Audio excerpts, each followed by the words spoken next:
Woohoo! All All right. right. Oh, 17 minutes in. We beat my time. This is the we got Harley in here to help out with a dumpster fire. You can't go live without having a good dumpster fire. So, um, this time it was my fault though. So I'll take the blame for this one. It's Uh, Henry's headset, always the echo. Yep. All so right. We're alive, guys. This is it. we are absolutely live now. Is the volume okay for both of us? So I just want to make sure we're good. And Well, all right, cool. So we're good to go. can you confirm officially that it was Zen's fault? This is an unofficial statement by Sudan, so we can't officially proclaim it to be true yet. I am We a, just hear that it. I'm officially confirming that it was my fault. There you This, go. You heard it straight from Pokemon. I mean, from Zen. Or um, was it a leak? give me one sec. Let me drop this a little bit because So, guys, what we did was we decided to we've been kind of working this idea out, Zen and I, for a while now, for a couple months, and we were trying to decide which software we were going to go with.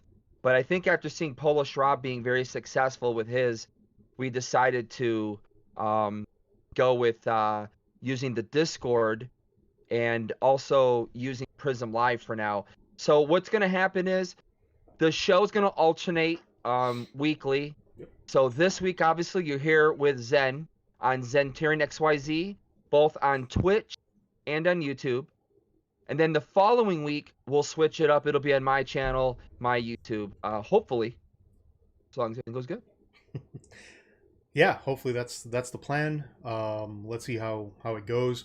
Now we just picked a random day because I was gonna go live anyways, and I decided that it would probably be a good idea if we just gave this a try, kind of as a test trial kind of deal, and see what happens. I knew there was going to be some issues, and we switched our software as well. At least I did. So I wanted to test this out, and it seems to be fine. We just needed to get it fixed. So I think we're good. So we're going to be doing some, Pokemon openings in this video, of course, because I was just going to open up some stuff by myself, and then I invited Harley on. So I am going to be opening up some Shining Legends, which y'all voted for Shining Legends to be opened up. So we're going to be doing that. And I also have a tin of, Hidden Fates, because we got to pull that shiny Charizard. And yeah, so pretty excited about that. Let's see what we can do here. We're also going to be talking about a few things. So Harley, you had a topic that you wanted to bring up, if I'm not mistaken. You want to start with that? Yeah, so let's talk about once again the hottest topic in the Pokemon land right now, and that's Champion's Path.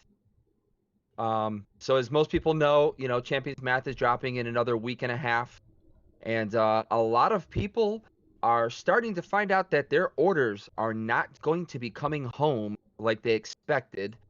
So I think it's going to be really, really tough on a lot of people, especially those who thought they were going to order with a particular seller, and that seller's now not going to be able to come through, or you ordered with multiple sellers and they're not coming through. So we just got word tonight that several of the people that we buy from are going to have an extremely tough time getting any product in this first wave. I think that's going to be it's going to be a detriment for sure to a lot of people and their plans. So Yeah, absolutely. I've seen quite a few people already post on Instagram saying that they're just not getting the product that they asked for, and it's getting kind of tough. We're also seeing a lot of price gouging already. As soon as the news hit for that Charizard, or the two Charizards, we started seeing some sites post their product up, at a much higher price than what they were before. Um, a lot of stores are now selling $80+ for the ETBs, which is pretty sad because I mean they were just waiting for the news to drop in order to put out those pre-orders at a higher price. So that kind of, it's something that kind of bothers me because they're just taking advantage of everyone. You know, at this point, they're getting the product for the same exact price that they were before. They're just increasing the price that we're going to pay for it. So, you know, one of the things that I mentioned in my live stream when we were talking about Champion's Path was, you know, don't buy from these price gougers. Force them to have to drop their prices. If nobody buys from them, they have to drop their prices or they're not going to sell the product and they're going to be stuck with it. So that's the way I see it. Yeah, PTCG Radio. If anybody listens to PTCG Radio, great YouTuber from England. He usually gets information out extremely quickly, and he actually held off on putting video out where we all went live last week or a couple days ago, and we were talking about Champion's Path, and he discussed the topic, and his main half of his video was pretty much going off on the retailers that have decided to up the price anywhere from 20% up to even as high as 50% for a box. So it's pretty crazy. And the fact that there's distributors, and this has been confirmed, distributors are pulling their allotment to other people to satisfy their orders with other ones, which isn't very cool. So let's say I ordered 200 cases of Elite Trainer box, and Zen ordered 100, and he's not going to get his 100. I'm still going to get my 200. He's not going to get nothing. And so, I understand that those stores order 200, they should get their 200, but something needs to be done to split it around, because there's not many other ways we're going to prevent what's going on, and there's not much we're going to be able to do about it at this point. But I think the only thing we can do, again, is not buy. I'm not getting anywhere near the amount that I put in, and most people who know me know I put in for a ton. I'm probably not going to get a quarter of what I put in for. And that's also paying up front too, to some of it, most of it. Yeah. Yeah, it's pretty sad when the sellers have to cancel on people, and the bad thing about that is that a lot of sellers will start selling way before they even know what they're going to be allocated, and that's where it becomes tricky because they don't really know how much product they're going to get, and at that point they have to make the decision of, do they sell the product and then maybe have to refund people their money, or just wait to do the pre-orders, so it makes it a little bit tough. The pre-order thing has really gotten, like I said, I think we talked about this the other night on another live, and my opinion of it is basically the ginormous influx of people that have hopped into this hobby, and we're new too. I'm not going to sit here and sound like we're not new. We started this time last July. Now, were we collecting Pokemon prior to this? Yes, we were.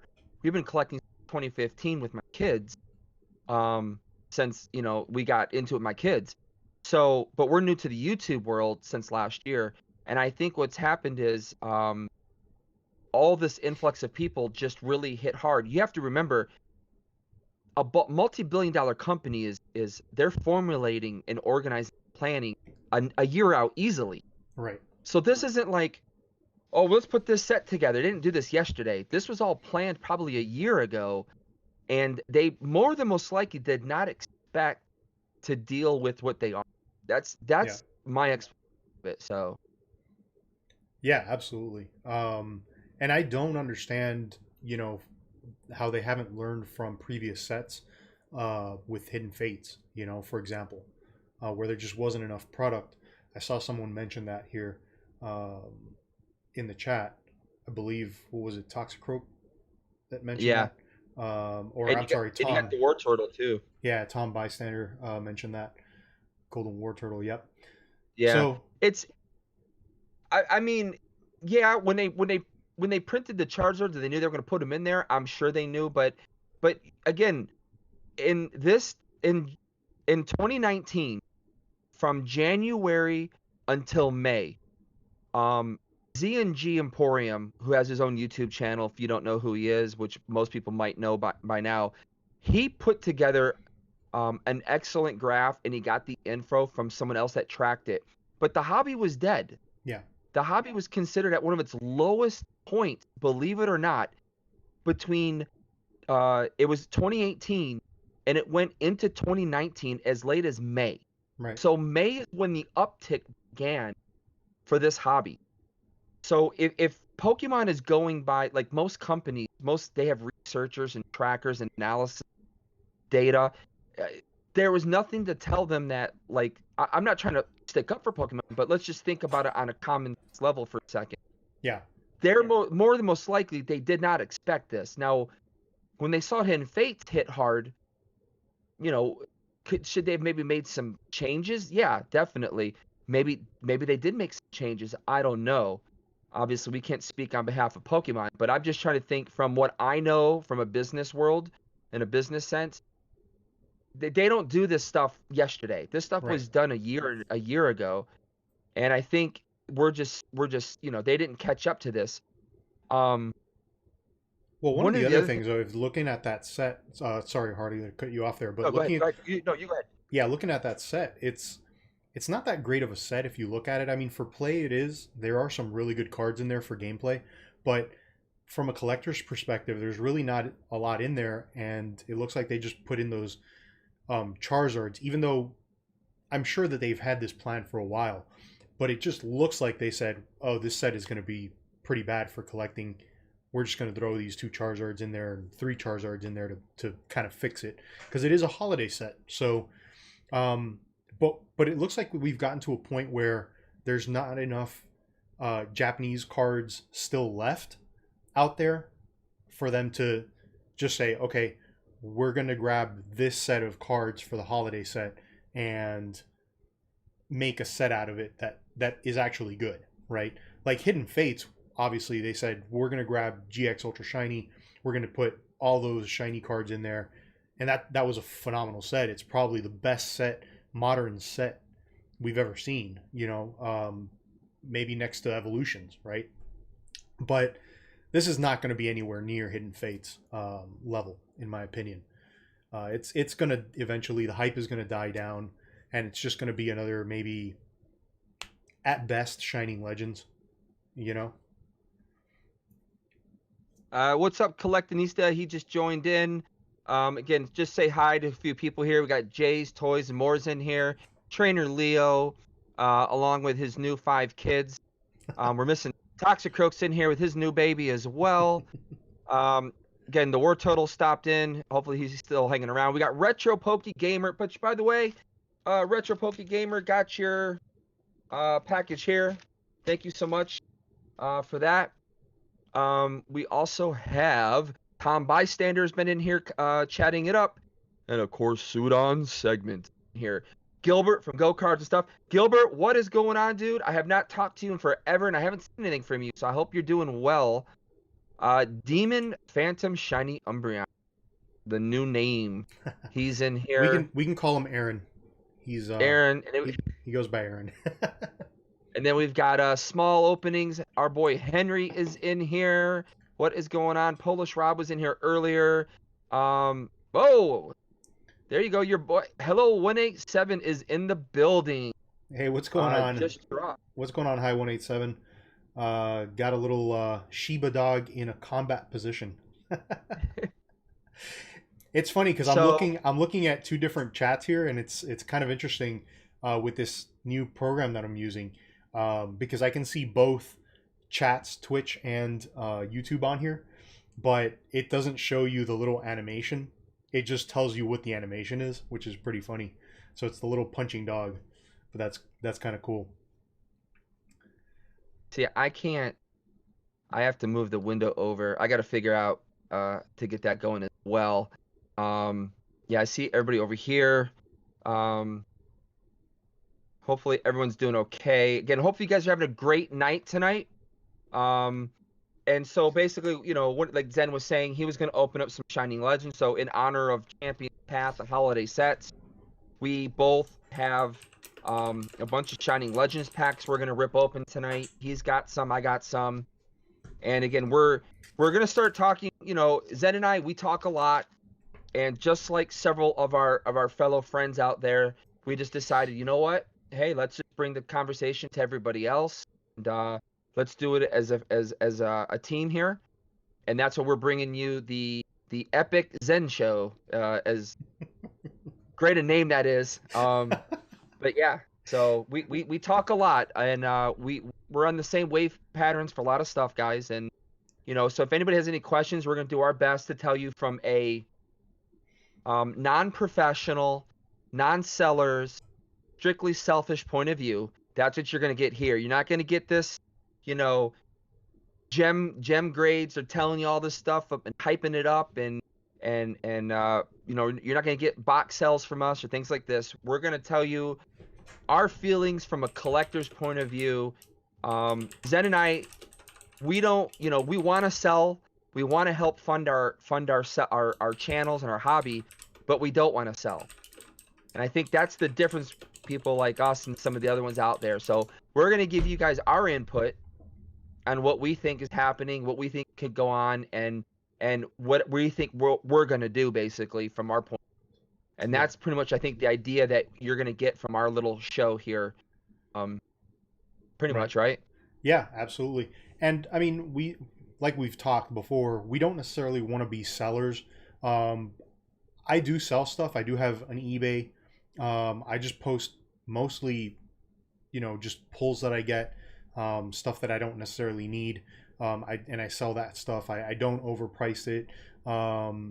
You know, I do have some PSA cards, or I did have some PSA cards on there, some Japanese packs, and I am going to be selling some other stuff as well, like, you know, Chinese and what was that?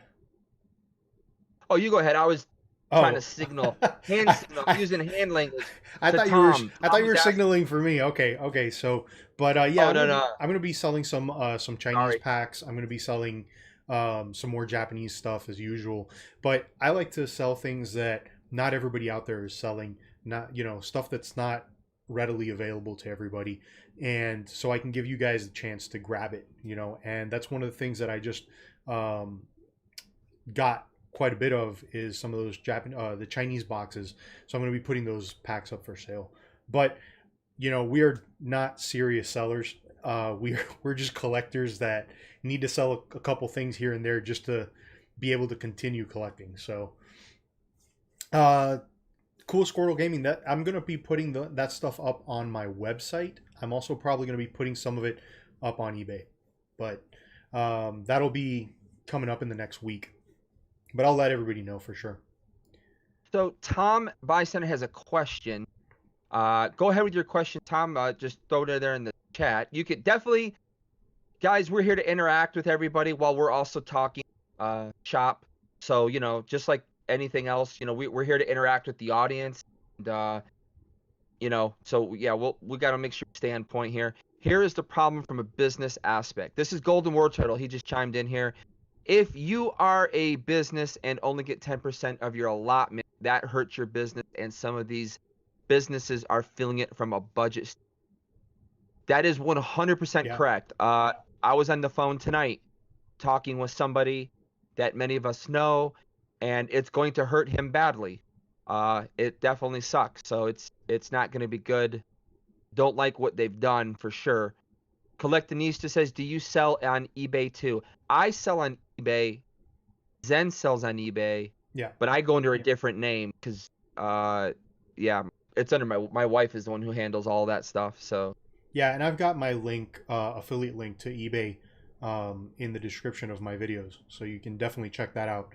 I don't have a lot of stuff on there right now, but I will be putting more up on eBay. But yeah, so I think Tom had a question. What was Yeah. non-hollow Umbreon from Neo Discovery PSA 10 or non-hollow Skyridge PSA 10? The Discovery is 130 and the Skyridge is 230. Well, so okay, so if you really think, okay, the Neo Discovery box, which I think is the lowest of the Neos, Yeah. of the 4 Neo sets, right? I think that's the lower end of that. And then of course Skyridge is considered basically, if it wasn't for first edition base, Skyridge would be number 1. Yeah. Um, that's that's really going to be more about it's just subjective. It's what you want as a collector. Right. So, do you want the shininess and of it or not? That's how I would look at it. Yeah, and he's saying both of them are non-hollow. So, but I mean, I would Non-hollow. Oh, okay, both are non-hollow. yeah, I thought he said I one. would say Skyridge has more potential to go up in value than Discovery. Skyrim. Just Discovery is just it's a good set, but it's not as good as the other Neo sets.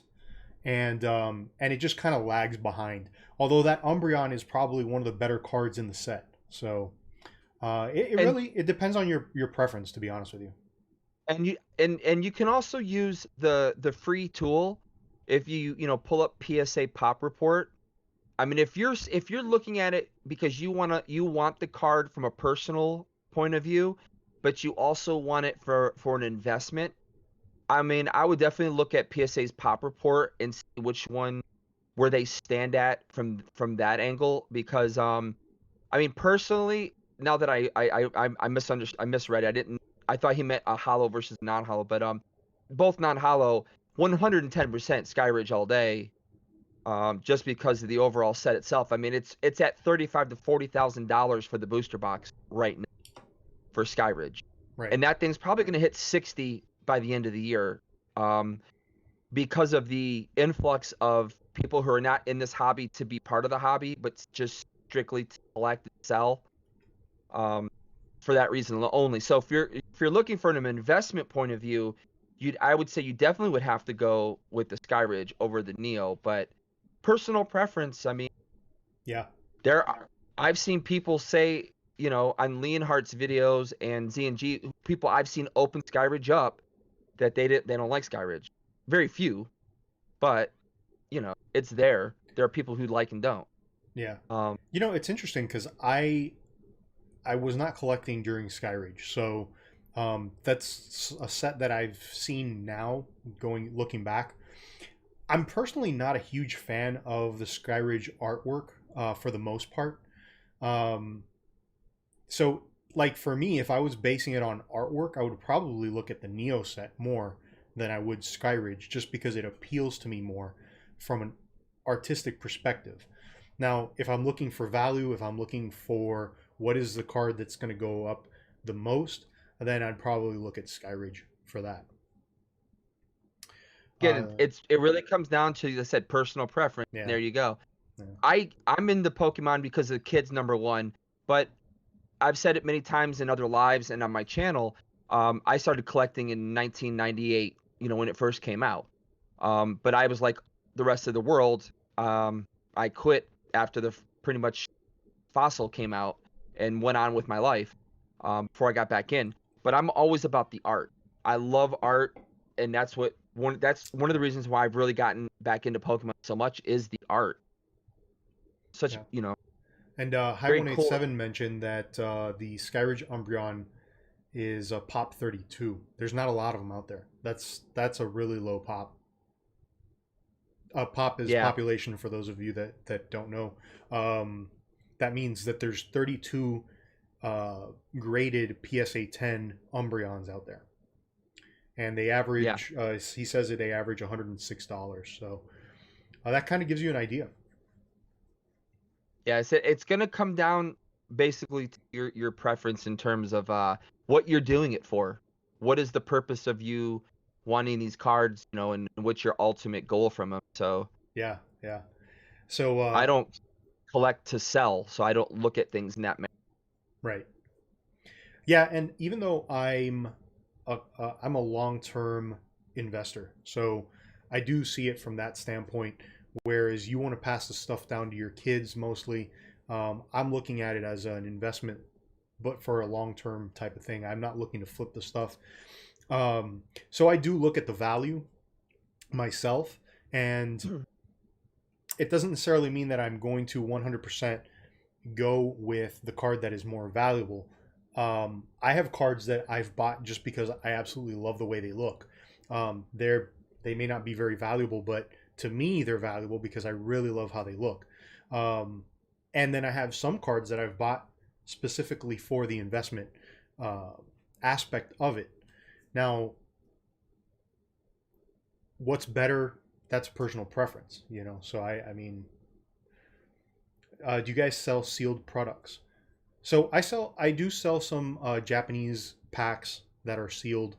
I also am going to be selling some Chinese packs that are sealed. I don't sell any booster boxes just because I don't have enough product to do that. But the Japanese stuff that I do sell is vintage. The Chinese stuff that I'm going to be selling is modern. So that kind of gives you an idea. Again, it's not your normal typical seller stuff, you know, like the stuff that you're going to buy from most people. It's more very niche down stuff that I personally I like to collect.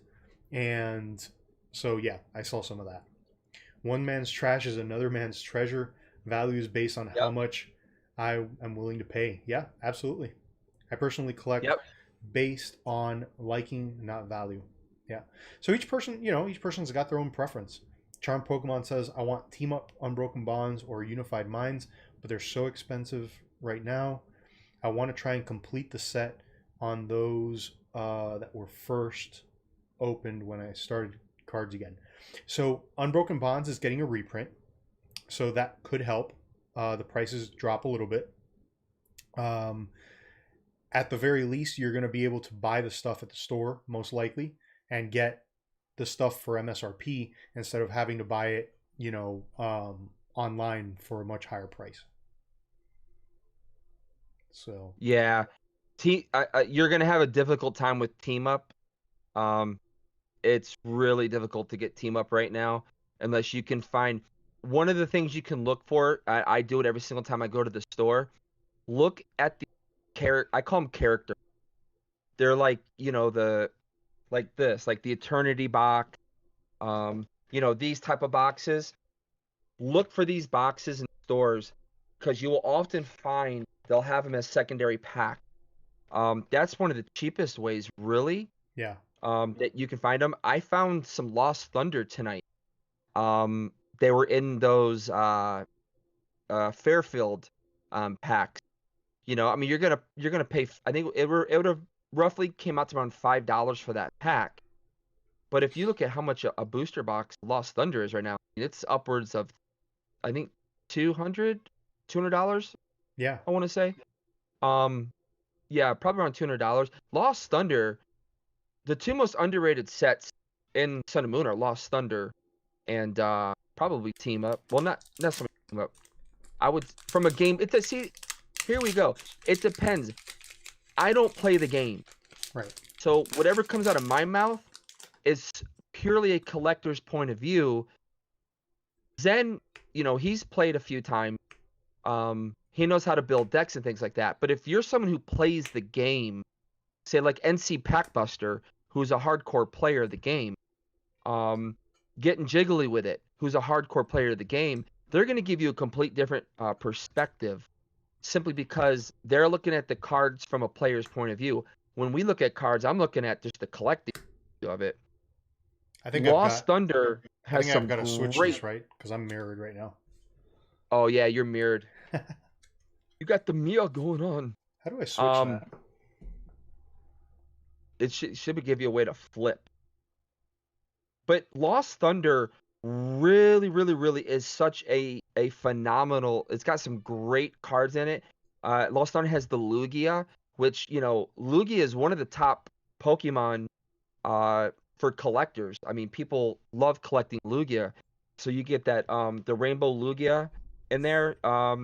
They've also got the Tyranitar card in there. You got Genesect. There's Suicune for those that love the legendaries. You've got some really, really good cards in that set. Sceptile, and of course you got Mina, the art card. It's got a lot of wantable cards and people who are looking to collect those cards. I mean, I've been contacted about my Lugia several times from people. I'm like, no, I'm keeping it. Yeah. Plus, it's not even it's probably like a 9. It's off center, but yeah. I love that Lugia. I'm a big fan of it. Yeah, it's a beautiful, gorgeous card. It is. Great card. Just I think you're gonna definitely have a difficult time collecting. Now, if you go to someone like Rusty over at TCA Gaming, Pokey Charles, these are guys that I think they have a lot of cards that you could get to help finish your set off. Right. At a much cheaper price. Right. I wouldn't look to be opening those sets though. They're just too expensive anymore. They're gonna cost you so much money. Yeah. If you try to pull. Let's see here. Let's look at some of the comments. I bought some packs from Zen. Here we go. Sean says, Zen, is your site going to have vintage steel Japanese cards? Yeah, I am gonna put some of the Japanese stuff up on my site at some point. I've been selling it on eBay mostly, but I will be putting that stuff up on my site.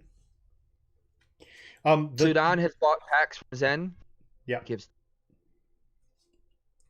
has. I've had quite a few people buy from me. In fact, I mean, I have a pretty good. I have 100% rating on eBay, and I make sure that I package everything properly. That's one of the big pet peeves I have is when I receive stuff that's not packaged properly. So I make sure that it's packaged properly. I haven't had any issues with that stuff yet. So Tom says, I'm just trying to grab what I can now. I feel like everything is out of my grasp price. Yeah, you're not the only one, Tom. And again, this is due to that huge influx of people who jumped in the hobby solely to invest. Right. Solely to grab stuff up and hang on to it and flip it later for a lot more money. I mean, there's no denying what's going on. They're not denying. I just watched the Gary V and PokeRev video yesterday. I watched it to hear what they were talking about.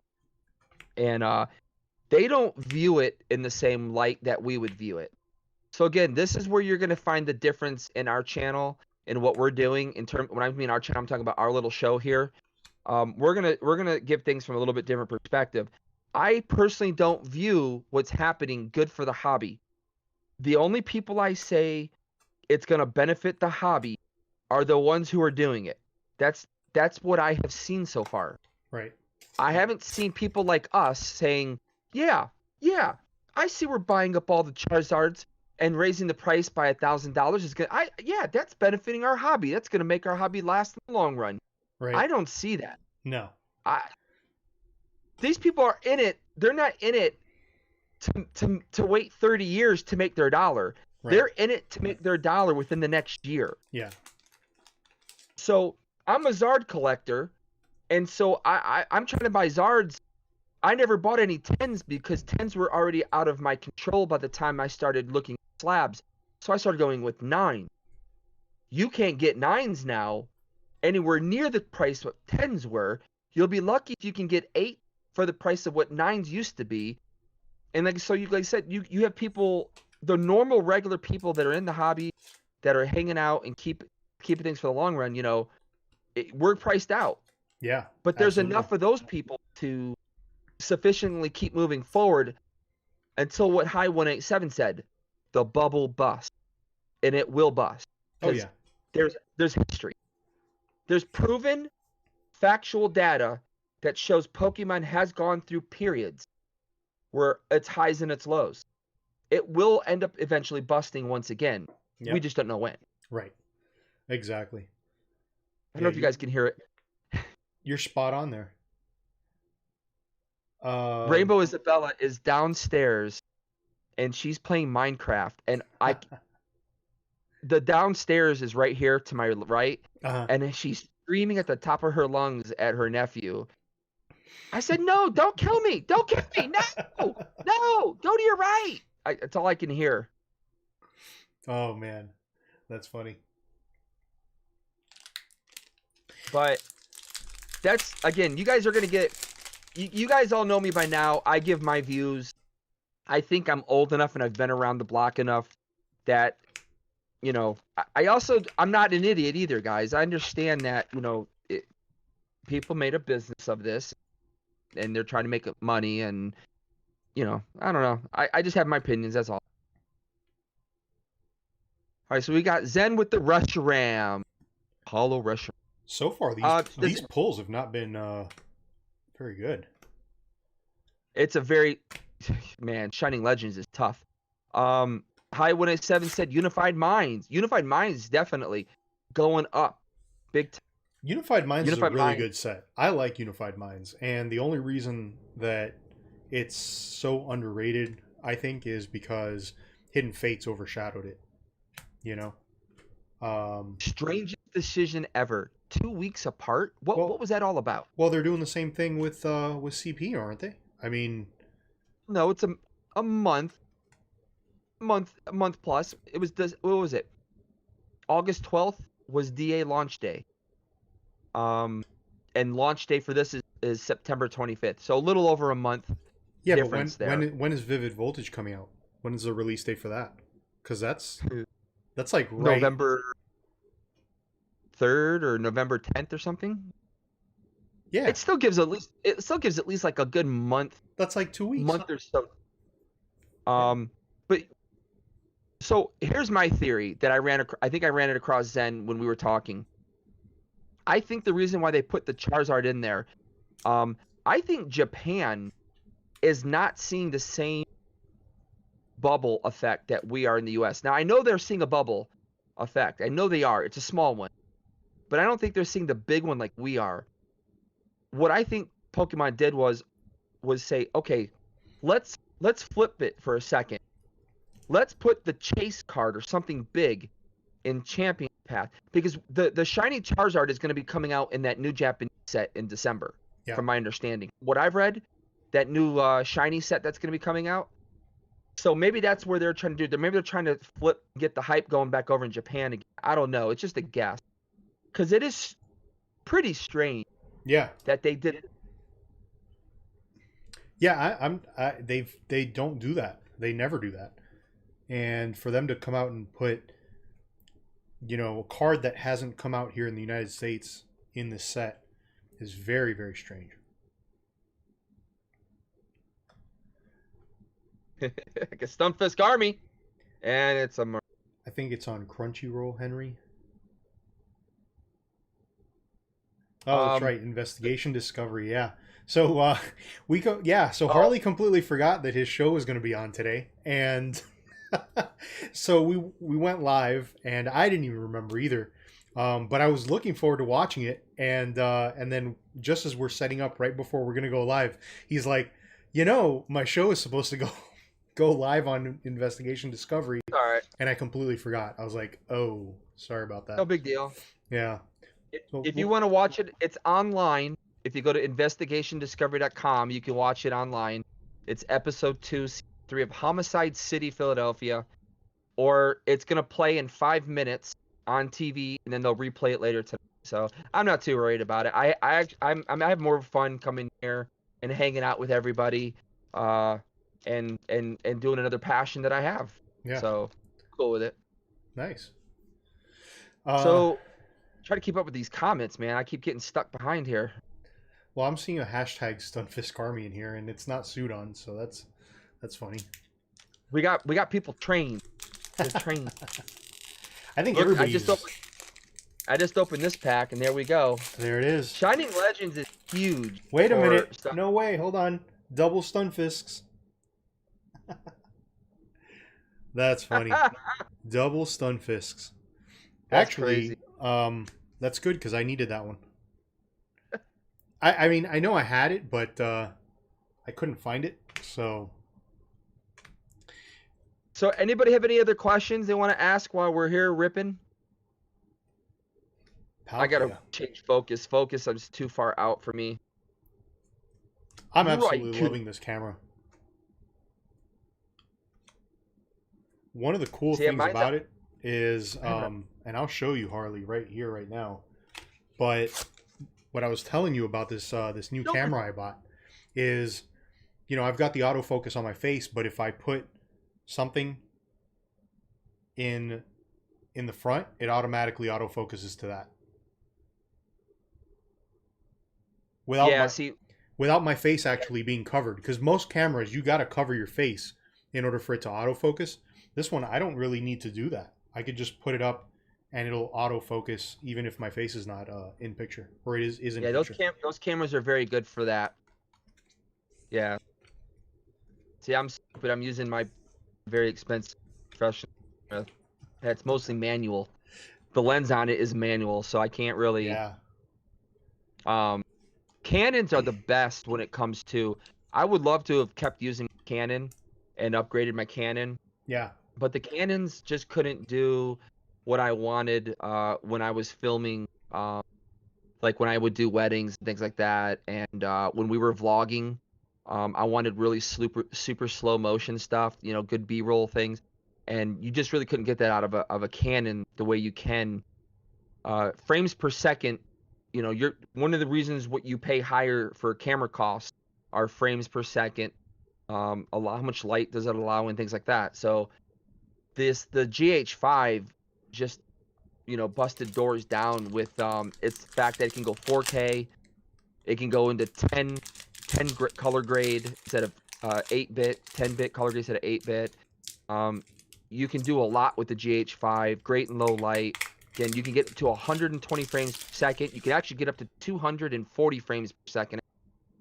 So you can really get some super slow-mo, and it just looks like butter. Right. But Canon and Sony do well on other factors. So I think there we really go. Good. There it is. Got me a Pokemon breeder. Yeah, Pokemon breeder. Very nice. Finally got a pull here. You did really well picking the Sony for sure, though. You know, this usually the Sonys, that was the whole thing. The Sonys are usually not as good with the autofocus as the Canons, but this one specifically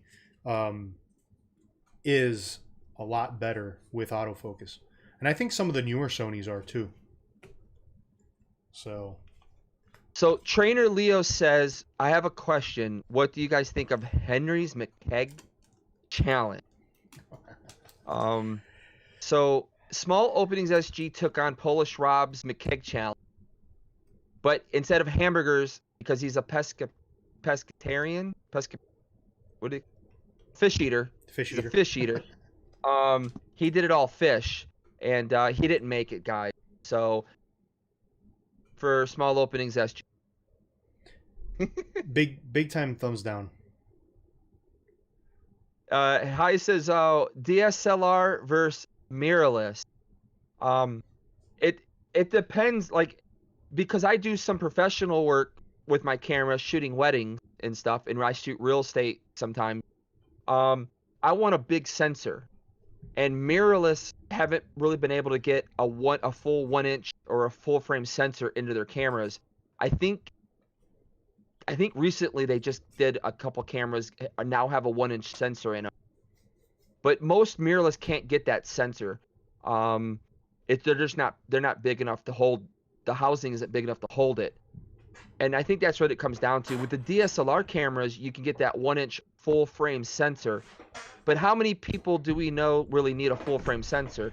Right. I could use one when I'm shooting weddings and stuff. I don't need it for real estate photography. But you don't really need a full 1-inch frame, 1-inch sensor, full frame though, unless you're really doing professional style work, commercials, you know, stuff like that. Yeah, and honestly, for those of you that are in here, and I know there's a lot of PokeTubers in here, but it depends what you want to do. I started off with a webcam and a phone, and then I upgraded to this Canon M50. This Canon M50 is a mirrorless camera. This is the camera I use whenever you guys watch my videos. This is the camera that is on me. This is my face cam. It's a 1080p camera. It can do 4K, but it's not very good at it. So I keep it on 1080p. The 4K autofocus is terrible, and it crops you in a little too much. So there's a lot of downsides to it, but the camera I think is really, really good, and it's very affordable. So I think that's definitely a one way to go if you're looking for a camera. The camera that I just bought now is the Sony ZV-1, and that's actually a much smaller camera than the Canon is. It's more like a point and shoot camera, to be honest with you. But it's designed for content creators, and so it's got that better autofocus. It doesn't have that big lens or a interchangeable lens. It's fixed. That's the downside to it. But it's perfect for me here, and that's what I'm using right now as a webcam. So Yeah, like we discussed about, you know, he wants to up his game, you know, now that he's become a YouTube partner now. And, you know, the way you got to up your game is you got to make everything as top notch as you can, because it is a competition. People do want to, you know, people say, I just want to see this, but then in reality, people want to see that plus that plus that. And, you know, and the only way you can do is you just keep building little by little by little. I see Sean has a question. You got it, Zen? Sean has a question. I don't know where he's at. Oh, here we go. Do you think vintage Pokemon booster box prices will drop in the future? I think if the bubble bursts and we see if we see prices continue to go up at the rate that they're currently going, I do believe that they are going to eventually go back down. Now, are they going to go down to a level where you're going to be able to buy up a whole bunch of them? Probably not. They're going to, just like the stock market will do, you're going to have prices go up, and then you're going to have kind of a down trend, and then it's going to do this and just kind of plateau. So that's usually what's going to end up happening. But that plateau is going to be higher than the plateau that it was at before. So going back, I don't know, maybe a year ago, right? You're looking at, you know, the plateau here. Everything spiked, went up. It's going to come back down, and it's probably going to be somewhere around here. So it's not going to drop all the way back down to where it was before, unless something happens in Pokemon. People just don't want to buy it anymore, and they don't like Pokemon, and then that would be bad for everybody. So it comes down to who's yeah, because it's at some point the prices are going to be affordable only for a very small minute portion of the community. Yeah. And it's more than most likely it's going to be people who are into collecting, they're into making money and things like that, and they'll just sit there and flip it amongst themselves. You know, I don't think you're going to see you're not going to see base go down. And the reason why is because base is really considered in the hobby as the original thing. I know first edition is, but it's in such an extreme few people, hashtag StuffFaceArmy, it's such a few people that got to even own anything first edition. Most people are looking at base now as being the #1 box in Pokemon. It's what most people know. Yeah. So if you own a base box, that is going to continue to rise. That will continue to rise. If you look, I mean, even Jungle First and Fossil First are not as much as base. Right now, I know right now there's a base going to be selling for $20,000. $20,000 base. Yeah, that's not crazy. First edition, not anything else. Yet you can still get first edition Fossil and Jungle, I think 10. But they're going up too, though. They're gonna go up too. Right. But it just tells you though that it's the way people look at things. Yeah. At the end of the day. So but you won't see base dropping at all. That's going to continue to rise because the people have been opening base up thinking no big deal. But I do think it's going to become a big deal at some point. Now, I know the guy that I bought my box from, he has one right now on for sale for almost 19,000. This isn't the one I was talking about, the 21. This is a different one. So, excuse me. They're going up. Yeah. Once you start getting into base 2, you start getting into Dark Rocket or Team Rocket, and then of course the Neo series. I mean, the only reason why Neo is so crazy expensive is solely because somebody said, look, this particular set that they made, it's almost impossible to get a card without a print line out. That is why Neo sets are so much money. That's the only reason. They do have some great art, though. They do have some great art. I will say that. But when you listen to all the other like big time people in this hobby, that's all they ever talk about and push is, well, you know, look at the pop report. Look at the pop report. It's because from a collecting point of view, investment point of view, you're getting something that nobody else can have. And that's what this is all about at the end of the day for a lot of people. Right. No, I totally agree with you on that. Yeah, nostalgia equals money. Right. It does. It does. When I first tried to get my base box, I got it cut off. When I first tried to get this box, this was sitting at $3,500, and it had already risen in price at that point. Mm-hmm. It had already risen, and we were already going, oh my god, that's so expensive, that's crazy. And then people are like, yeah, but you know, think about it, it's 20 years old. This should be way more. Who says it should be way more? People weren't buying it. Right. So no, the price shouldn't just go up because of time. Price goes up because of quantity and how many people are interested. And for many years, nobody gave a care about this. Plus, there was a lot of it. Yeah. You know, Wizards of the Coast, they wouldn't tell anybody how much they printed. So nobody knew. But I know this. I know a guy who owns a storage shed, or not storage shed, a storage facility, who apparently has a bunch of. Right. He's just one person. Yeah. And you know, that's the whole thing is, you know, a lot of people say that, you know, there's not a lot of them out there, and mostly that's coming from the sellers because they want those prices to be inflated. They want the prices to go up so they can sell it at a higher price. The truth is that, you know, there's definitely somebody out there, multiple people out there that probably have warehouses full of these things. You know, maybe not warehouses, but you know, like you said, the storage units with a bunch of these boxes, you know. And I think what ends up happening is a lot of the times the sellers will stop posting stuff on eBay, stop posting it online to make it seem like there's scarcity when they might be holding on to a bunch of boxes. You know, we know that there's a lot of PokeTubers out there that have, you know, more than one box in their collection. So the boxes are out there.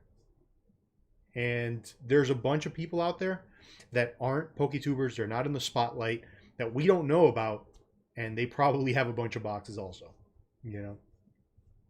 Every time I see someone on Instagram post a picture of a base box or a First Ed Jungle or whatever, yeah, they're always tagging the person they got it from. I've never seen them, never heard of them. Yeah. It's like it just continues to grow and grow and grow and grow and grow. Right. These people who just come out of nowhere with stuff. It's really crazy. I mean, how much stuff does the PokeJew have? Right. I mean, we've been following him for almost a year now. Yeah. I've been following for a year now, and it just doesn't stop. Right. It's like, well, he must have a ginormous locker full of this stuff. And it out. There's a guy in Yu-Gi-Oh. There's a guy in Yu-Gi-Oh that I follow. He goes by Halo God. Now, he keeps putting for sale all these old and hard to get Yu-Gi-Oh sets. Yeah. Packs. And it turns out he was a big Yu-Gi-Oh player. In fact, he was like a champion for many years. So Yu-Gi-Oh sponsored him for a long time. I guess they just sent him that's this according to him, and they Mhm. sent him boatloads of product. He just stored it away, and now he sells it, and he's making a really good penny. But Yeah, he has stuff that people haven't seen in a long time. right. Yeah, this stuff's out there. I mean, it's just a matter of when they want to sell it. Um, I mean, a perfect example of it is I have a bunch of Japanese packs that are vintage packs, and I sell those. I don't put them all on the market at the same exact time because I'm not looking to flood the market. There's already other sellers that have them. There's already other sellers that have them online. You know, they're selling 4, 10, 15, whatever. If I put up, say I have, you know, a whole booster box and I put up 60 packs for sale, I'm kind of flooding the market. There's a lot more of it out there. So I put maybe 5 or 6 at a time. Because if you put too much out there, then the prices are going to drop. And every seller does that. You know, I mean, that's just the way it is. So all these people that have these boxes and they're holding on to them, they're not putting them out there for sale all at the same time because they don't want to flood the market. Sudan mentioned the skateboards that came out today. I think that's a good topic to touch on because we just saw news from Bear Walker and from Pokemon that they're coming out with the second set of skateboards, Pokemon skateboards. Yep. They look really good. I'm going to be honest with you. I like several of them, and if they weren't as expensive as they are, I would probably be buying some skateboards. Even though I don't skate, I I've never been on a skateboard successfully. I've usually fallen off of it, and the one that I do have is up on the wall, and it's just mounted there because I wouldn't want to use it anyways. It's a Pokemon skateboard, but yeah, what do you think about them? Welcome, Scott Farrell just hopped in. He says, "Hey guys, Hey, what's going on, Scott? you didn't see my comment, did you? On TC Funhouse's Instagram post, I guess. I don't think I did. What did you say on there? Uh, I am not anywhere near as hyped for them. Uh, Well, that's because there's no okay, Charizard. well, that's true too. 100. There's also no Venusaur or Blast. So there you go. Yeah, it's true. I did not like the boards. I thought the Rayquaza artwork was really weak. I did not like it. I think the Umbreon artwork is weak. I would love to see it a lot better. Compared to the first run that they did, dude, that first run, the Gyarados, the Charizard, I mean, those artworks on those were just absolute fire. I just don't feel like I don't feel they hit it home on.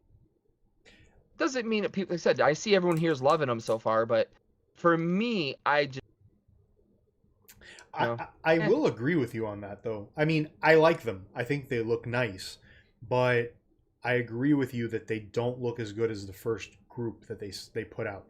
Um, the Togepi is the best one, yeah. yeah, the Togepi. I love the Togepi. The Togepi is great, but That's the best one. from the first set, you had the 4 cards or the 4 boards that looked phenomenal. You had the Charizard, which looks amazing. The Gengar looked great. The Gyarados, and what was that last one? The Pikachu, right? So they all looked really, really top notch. And I think with this group, they don't quite look the same, but they still look good. I wouldn't spend that money on any of those, though. To be honest with you, um, I don't think they're as good or good enough. I don't know. Finally, I don't know what Sudan's saying there. He's just putting gibberish into the chat at this point. So Sudan gets his AD starts acting up. it's a lyric. It's a lyric. Okay. Let's see what we got. Stop it, Harley. No, you love the Togepi. Yeah, I said the Togepi was the best one for sure. I really liked the Togepi one. I think that's cool. I wouldn't spend that kind of money for that one though. I mean, those are very expensive. The worst part is they drop this stuff like at the worst possible time. Yeah.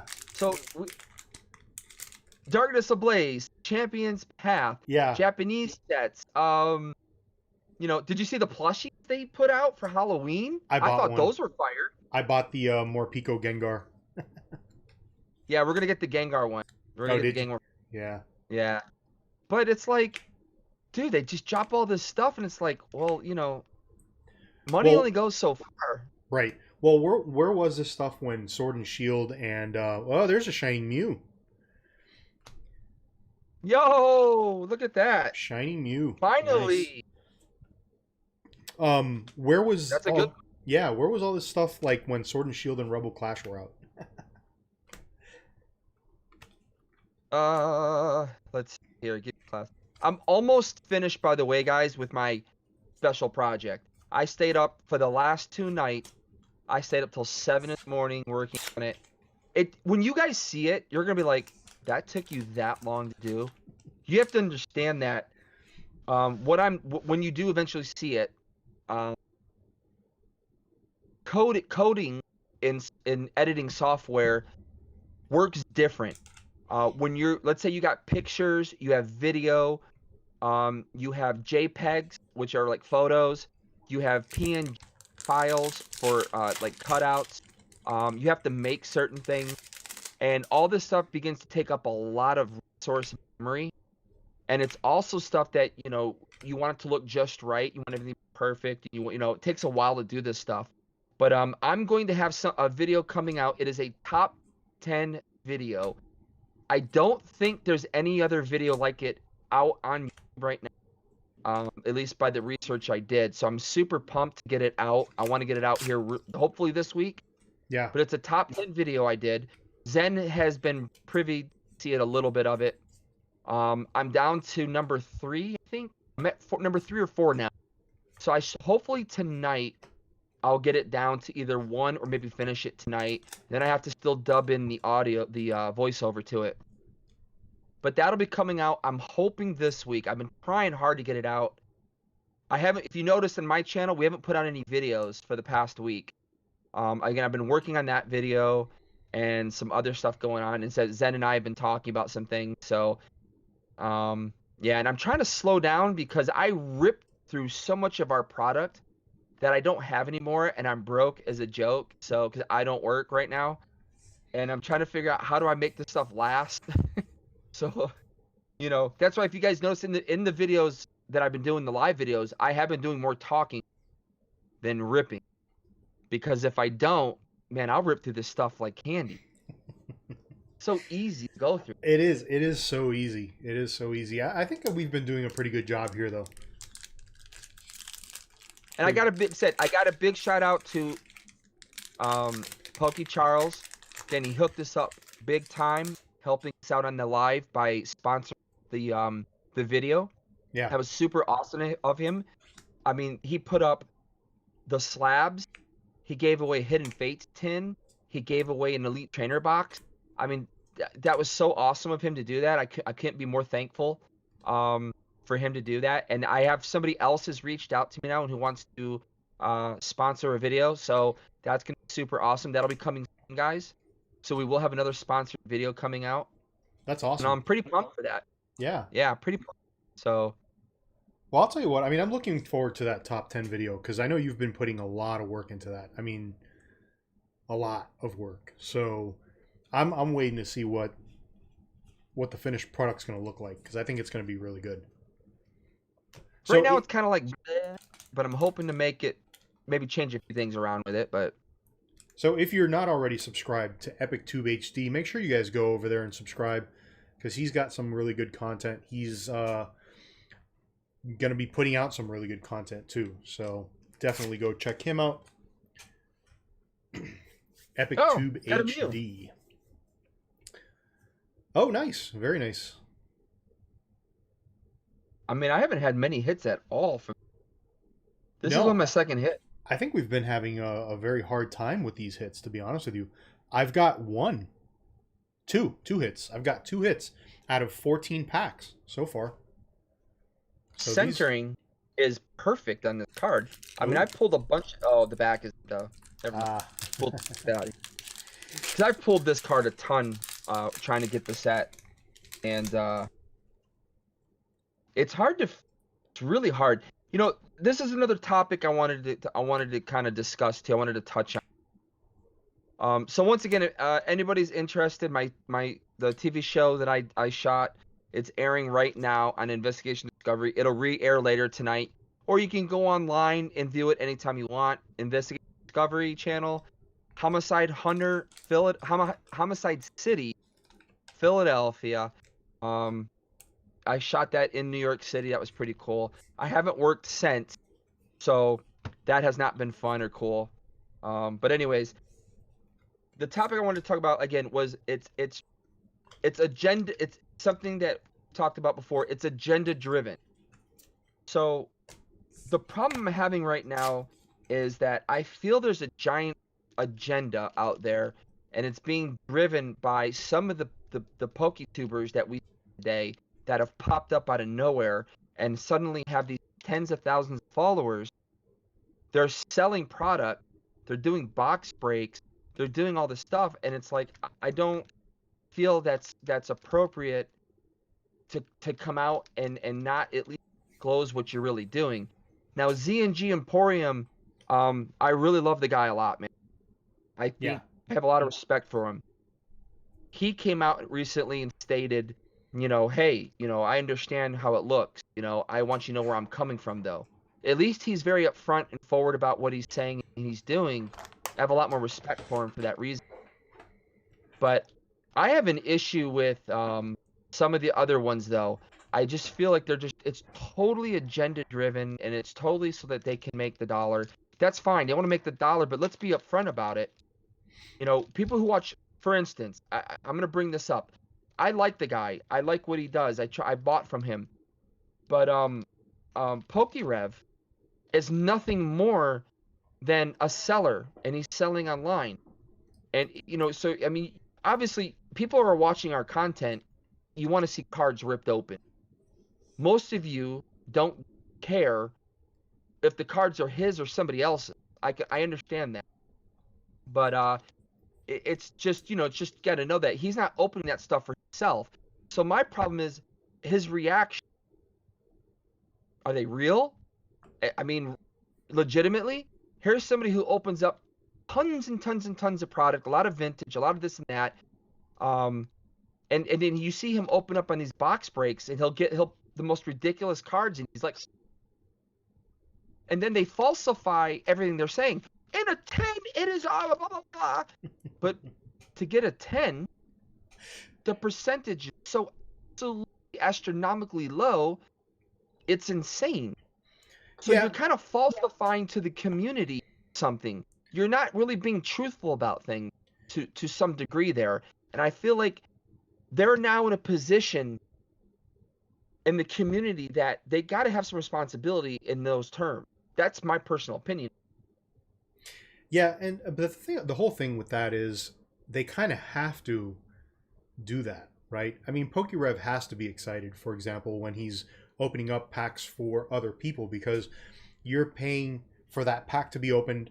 You're not opening it yourself. You don't have that excitement of opening the pack yourself. Somebody else is opening it for you. So if he was just sitting there and he was just zen, like me, right? If he's just mellow, people aren't going to tune into that. People aren't going to buy packs from him so that he can open them on his channel. You know, so he has to show some sort of excitement for the pulls, even when they're kind of not as good as, you know, he might make them out to be. But I completely understand why it's done. Is it something I care to watch? Not really on a regular basis, you know. I don't necessarily need to see somebody get super excited over a reverse hollow Scrafty. You know, that's just, it's not what I'm into. But I'm a very mellow person. I don't go over the top. Really, I know they're buying from him, but do you really think the one who just paid $5,000 to open that pack up, that, oh my God, yeah, I should get excited over that. You know, what card I was thinking of. But, you know, it's like, what? Oh, I should get excited over that because he is? No. These people are simply buying these $5,000 packs or $1,000 packs, $500 packs to get a big card, a big money card. Sure. That they know if it gets graded, that's all they care about. You're not getting those packs because you're hyped up for the Squirtle. Right. I'm sorry, not those people. Well, I get hyped up for the Squirtle. I like Squirtle. We might, but I don't think a lot of those people are getting hyped up over some of the original base ones that not too people are going to care about. Yeah. So to me, there's a lot of falseness going on there, and it just kind of sucks that it's got a lot of people. It's part of the whole issue we're having with the hobby being you know, basically attacked by all these investment people coming in, and it's just, you know, it's falsifying a lot of info. I think, in my opinion, you're just not really giving a true opinion of something. So let's say I tune into PokeRev right now.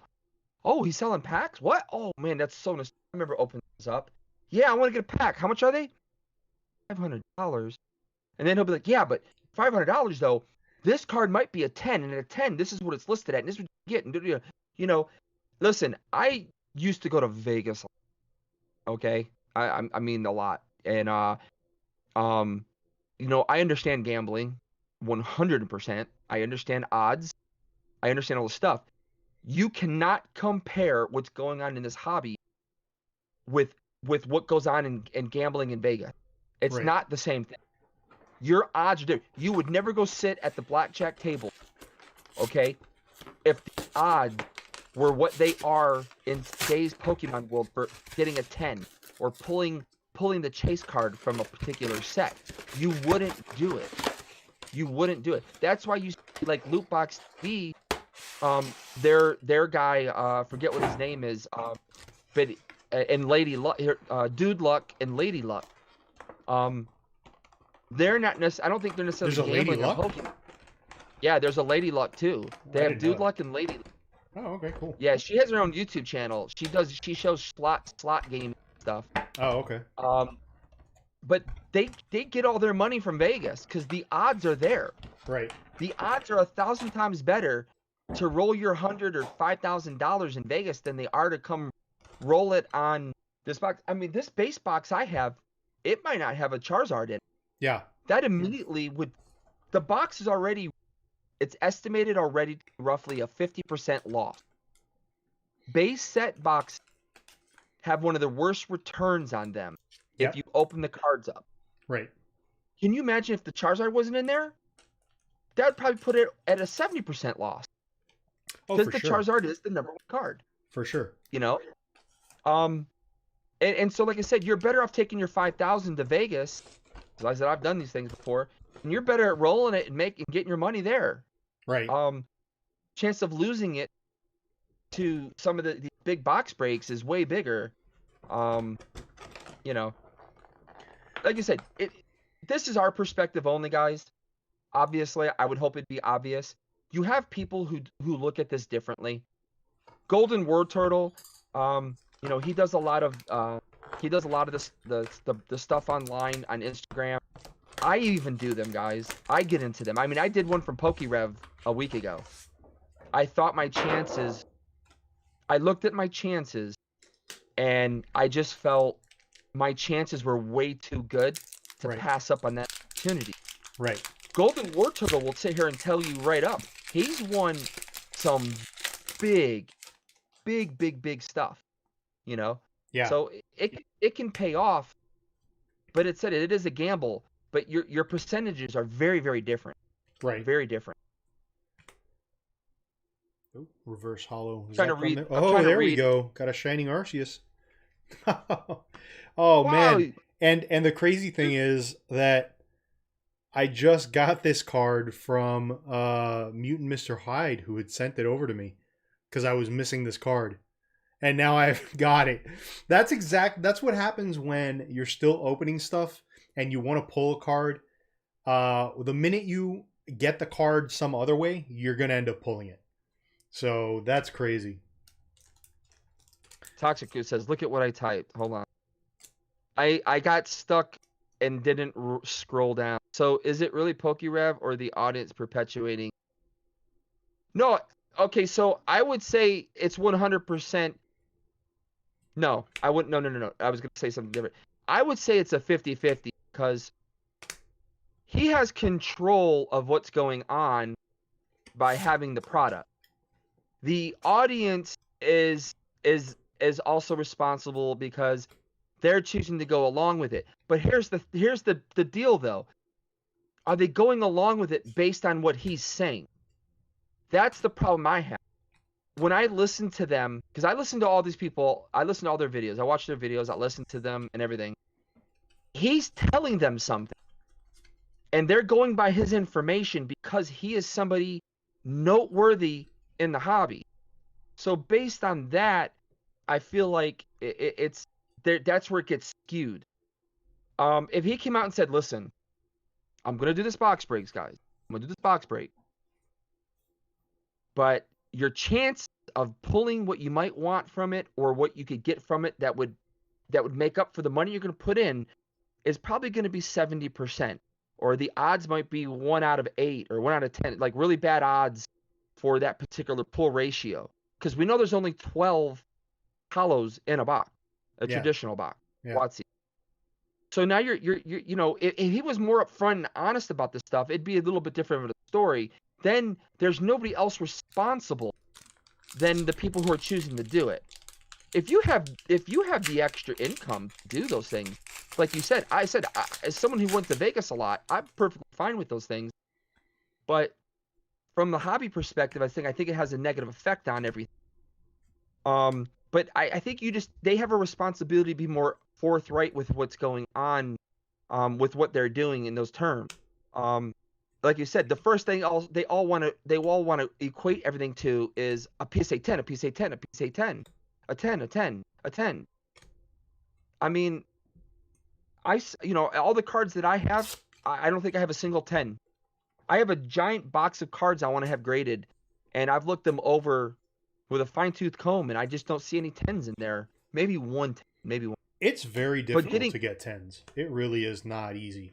But the premise of their selling point, though, right? You're gonna get a 10. You're gonna get this 10, and then you're gonna make up for the $5,000 you just paid me. Which, by the way, I only paid this much for this box, so I'm gonna make $1,000 profit off each pack. I'm rambling numbers. I don't really know. This isn't to make it sound like I'm hating. I'm not trying to hate, because I said it's just one of the things where it's like I have a problem with it and I don't have but I think overall it hurts the hobby. That I'm 100%. Well, I mean, I like watching TCA gaming, because I don't think he sugarcoats it. He doesn't.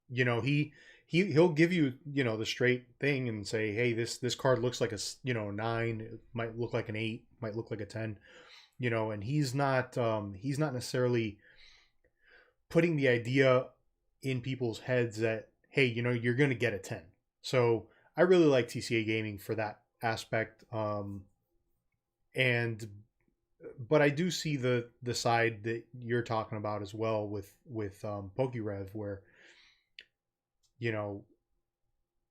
needs to sell the stuff. So of course he's going to be excited about it, and he's going to give you that optimistic, hey, you're probably going to pull a 10, or you might pull a 10 out of this pack, but it's so difficult. It is really so difficult to pull a 10, And like Trainer Leo said, Facebook is on to a lot of these. That's more of like a tax issue, I think, though. And that's Australia, by the way. The Razes, yeah. Well, it is against their TOS, and so they're cracking down on it because of that. And I suspect that that's going to occur on Instagram most likely as well. I can't imagine that they're going to continue allowing that for too long, especially if like Facebook starts cracking down on it. So that'll be interesting to see. Small openings. I think there's some lag going on Yeah, because I'm clear, but I do see the blurriness that yeah, is popping. I think it's just lag. yeah. I think I mean, you're coming I, through a little bit laggy, and I Harley. don't know why because I'm on the Ethernet. I'm on the Ethernet, so I'm not sure why I'm lagging. It's strange. But on Discord, I'm clear as day though. I mean, it looks great on Discord. I'm not sure why I'm looking like that. You're clear, Zen. See, it just got worse just now. Yeah, it looks like it's probably you. Um, Yeah, it's got to be my signal. your connection, yeah. I'm not on Wi-Fi signal. That's the thing. I'm on the Ethernet, so Harley the Pixels. Ethernet by wire device. Um, yeah, you're looking a little bit like Henry, to be honest with you, with the whole pixelation thing going. It's getting worse. I see it getting worse actually. Yeah. I mean, I'm not using anything. Everything looks good to me. I don't. Yeah, it must be my signal. Cleared. There you go. It just cleared up a little bit. Yeah, I'm not sure. I said I'm using my Ethernet by wire device, so I'm not using Wi-Fi. Who knows? I live out in the middle of nowhere, so who knows? Um, yeah, Harley, did you see that Facebook changed the rules to groups? No, I don't have Facebook, guys. I don't have Facebook. I quit Facebook. I don't like what's going on in Facebook. I don't like what's going on with family and friends and all this other stuff. So, it was getting very toxic. I just couldn't take it anymore. So I actually ended Facebook. So I don't have any of that. I only have Instagram. I have Twitter, but I don't participate in Twitter other than retweet and whatever flows over from Instagram to Twitter. Yeah. I'm really lagging. I see it now in both. I think What in the world you is just going I think on? you just cleared up. I think you just cleared up. But Did it? yeah. So Scott Farrell asked, do you guys know if the reprints for Hidden Fates will be any different? What I mean is, will it be the original print, like the first edition, and how does that work? So I think the question is, is there going to be a difference between the reprint and the first print of the set? And the answer is yes, they're going to be different. We have already seen a couple reprints of Hidden Fates. This isn't the first one. So a couple of the ways that you can tell whether you have a first print or not is the reverse or the shiny, the small shiny cards. They have a gloss on them on the sets that come after that first print, and that's how you can tell. So they're probably going to do the same thing with these. I don't think that they're going to go back to not having that gloss. So, but there's no other way to tell. That is it. That's the only way to know. Yeah, that you could feel it with your finger when you run your finger across on the shiny vault. Yeah. You're gone, Zen. You're black. You got a giant black square in there. You've gone. What happened Hi here? says Pokeref should disclose odds, how much he spent. No, it's not his job. I mean, I understand it's not his job or his role to disclose how much he paid for a product. That's none of our business. But in terms of the odds, I definitely think he should disclose, be more upfront with the odds. I really think that you're going into these things thinking, because remember, he's yelling, you know, you can get a PSA 10. That's all they ever talk about is getting a PSA 10 and the value of the 10. And I just feel like they should be a little more forthcoming with your chances of getting that.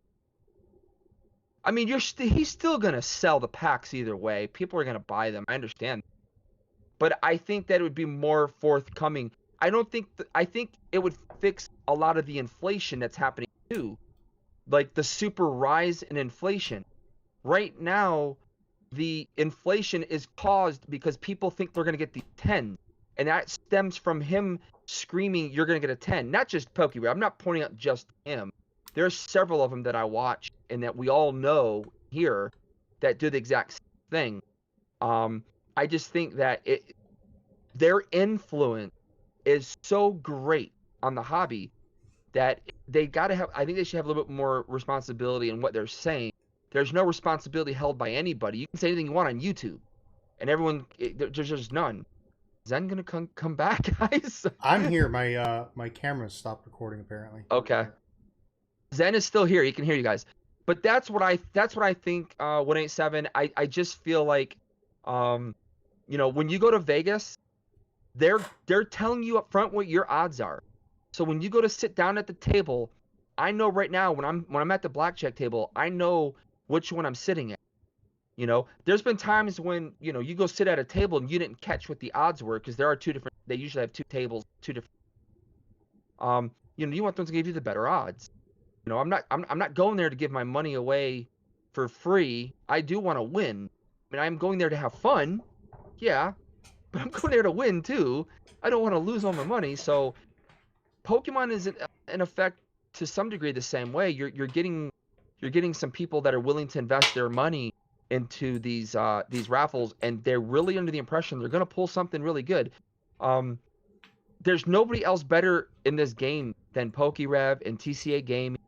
A lot of these guys, ZNG, Scott, Gary, all the big time people, they know the odds, what the odds are pulling some of these cards from the boxes, and I think it would be more forthcoming for them just to have like, hey, this is what your chances are. Like I said, I think they're still gonna sell, but it might bring it down a little bit, so they might not make as much money on it. The inflation might come down, which is what I think we need to see though, as a whole. But again, like I said, I'm not speaking from an investor perspective. I'm speaking strictly from a collector's perspective and wanting to be able to afford to do these things. And I understand I'm not going to be able to afford to do everything that other people are doing. It said there's always somebody that has more money than you.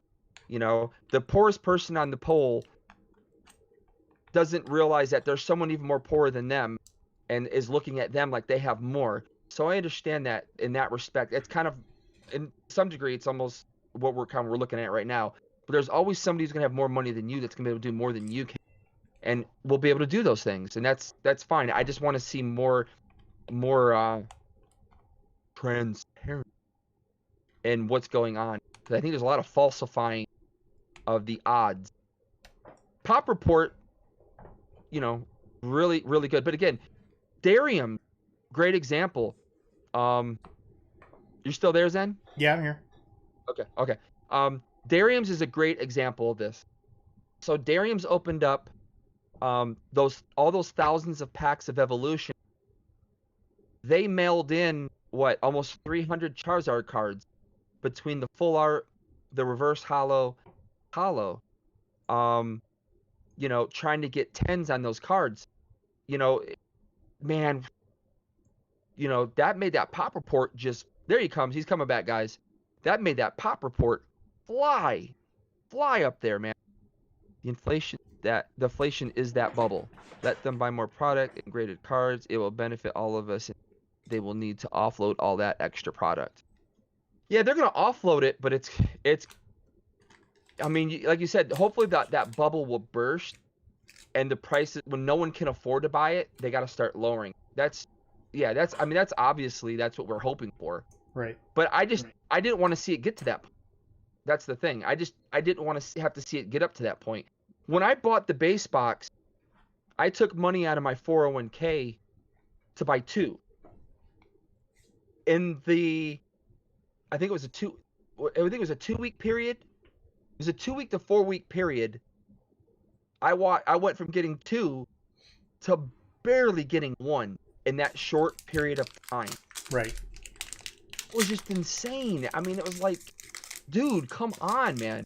But yeah, I mean, it's tough, crazy. and hopefully we can see those prices go back to some sort of normal, where people can afford them. You know, just today I was on Instagram, and I saw a story from someone I follow, and their story was basically saying how, you know, tired they were of seeing the price gouging and all the stuff that's going on. And you know, it really got to me. It really bothered me because I don't want to see people leave the hobby because of this stuff. You know what I mean?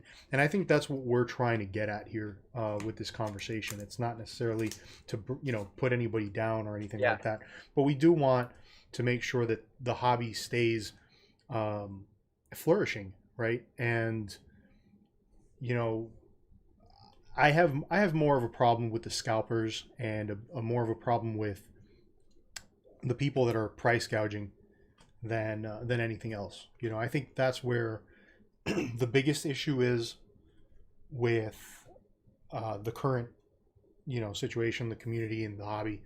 And I think that's where we need to make sure that we're not buying from these people. So,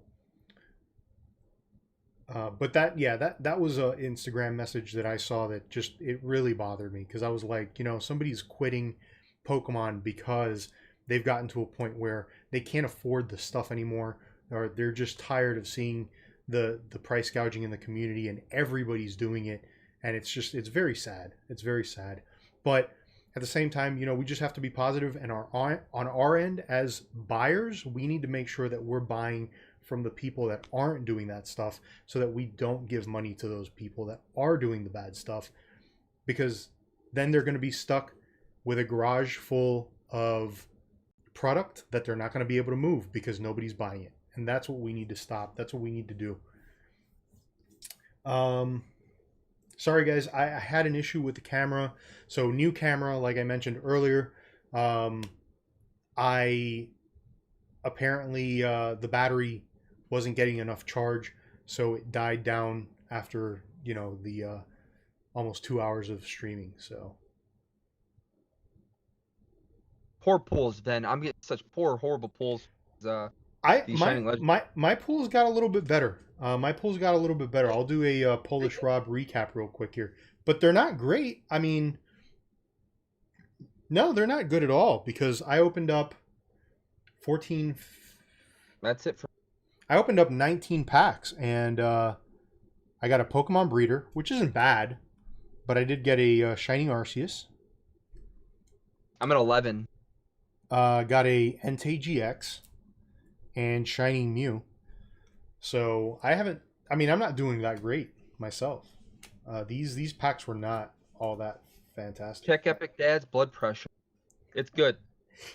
Yeah, yeah, Good, good. yeah. Once we get yeah. once we get Harley going on these rants, you know, it's hard to stop him sometimes. I am a ranter. You are got it from- 100% a ranter. You know? I inherited it from my father, and I can't help it.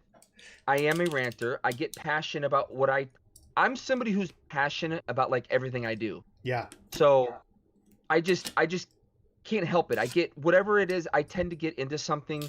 I get very passionate about it, and it's just, I don't know why, but I mean, I take everything to heart a lot of times. I mean, because I want everything to be good. I just like everything to be fun, and I want it to be good. And when things are not going well, it gets rough. And you know, like you said, I know we saw those people who are they're Raichu. There you go. We know people who are bowing out. You know, I mean, like I said, I have a saying that I live by, and I know some of you may not think that I live by it because the way I sound sometimes, but you know, jealousy and envy, they're manifestation by those who feel entitled. So if you're feeling those things, a lot of time it's because you feel like you should have it too, but you can't feel that way. You can't let things get that, because like I said, there's always somebody who's going to have something more than you. You know, Bill Gates is not the richest man in the world. There's somebody who has more money than you. Know, there's always somebody who's going to have something more than you. You have to learn how to take things in and not be upset. I think my rant on regarding this stuff has nothing to do with it has nothing to do with being jealousy or envy of those guys. I just want things to be legitimate, and I want to, you know, I want to be able to go onto eBay or go onto someone's website and purchase something, and it's not inflated because these people all jumped in here to simply make a buck, and now something that I wanted I can't afford because they jumped in front, and now they're raising all the prices. I think it needs to be an more of an equal footing in terms of the inflation aspect to it.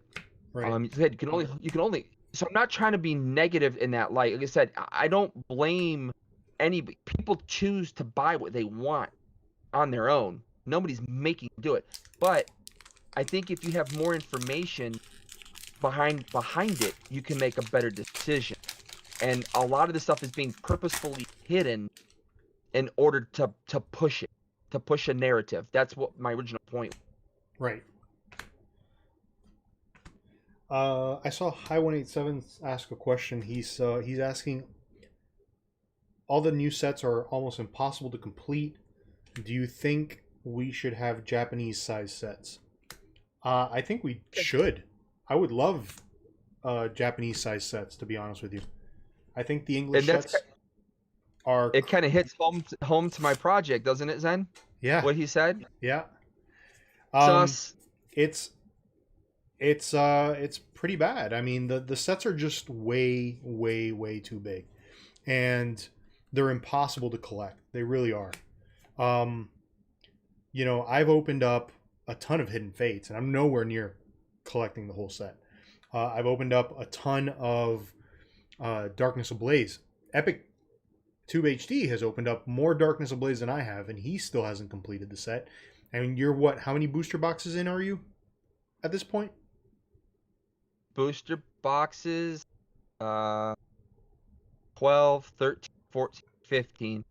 15 booster boxes, 11 ETB, 10 build and battle boxes, and I went through a case of those bonus blisters plus another probably 20. Yeah, a lot. A lot. That's all. That is a crazy amount of. I mean, just think about how much product you need to buy in order to complete a set. It is impossible. It really is near impossible. Especially if, for example, you're a content creator where, you know, we actually buy product that you guys are going to want to watch, right? So, like, for example, I've got Darkness Ablaze. I've opened up 7 booster boxes.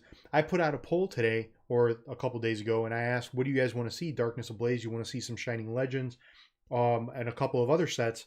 And there was a big majority of people saying Shining Legends, which is why that's what we're opening today.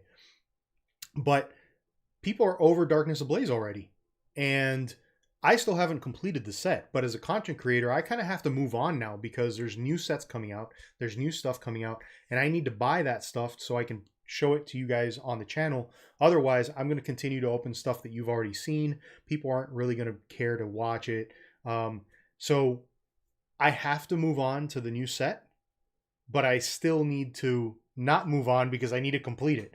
So it's so difficult. It's so impossible. Exactly. Yeah.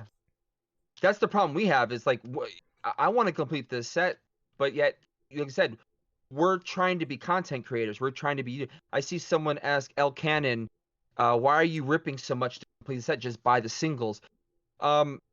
Because we're trying to create content. So for one, we come up with, you know, fun things like, you know, can we pull every single, you know, card in the set? You know, you have to make challenges.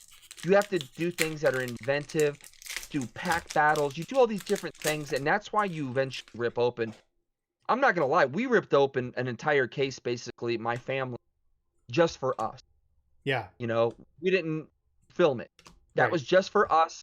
We've been waiting for this set for months. You know, this was the one set we invested heavily in. So we did open a lot of off-camera content, but we're content creators. You got to open stuff. I mean, you got to open, you know, you got to open these open these boxes, and you got to open, those boxes. And, we want to be in the game.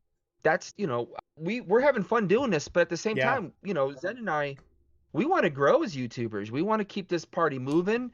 We want to keep getting better. I'm somebody who loves filming and editing, so I enjoy doing all that process of it. Zen loves ripping packs open, spending his money. So It's true. yeah. And I love entertainment. I love being a part of doing it and stuff. So it's part of the game. You do have to be mindful of being under control, keeping self-control. Right. Jigglypuff!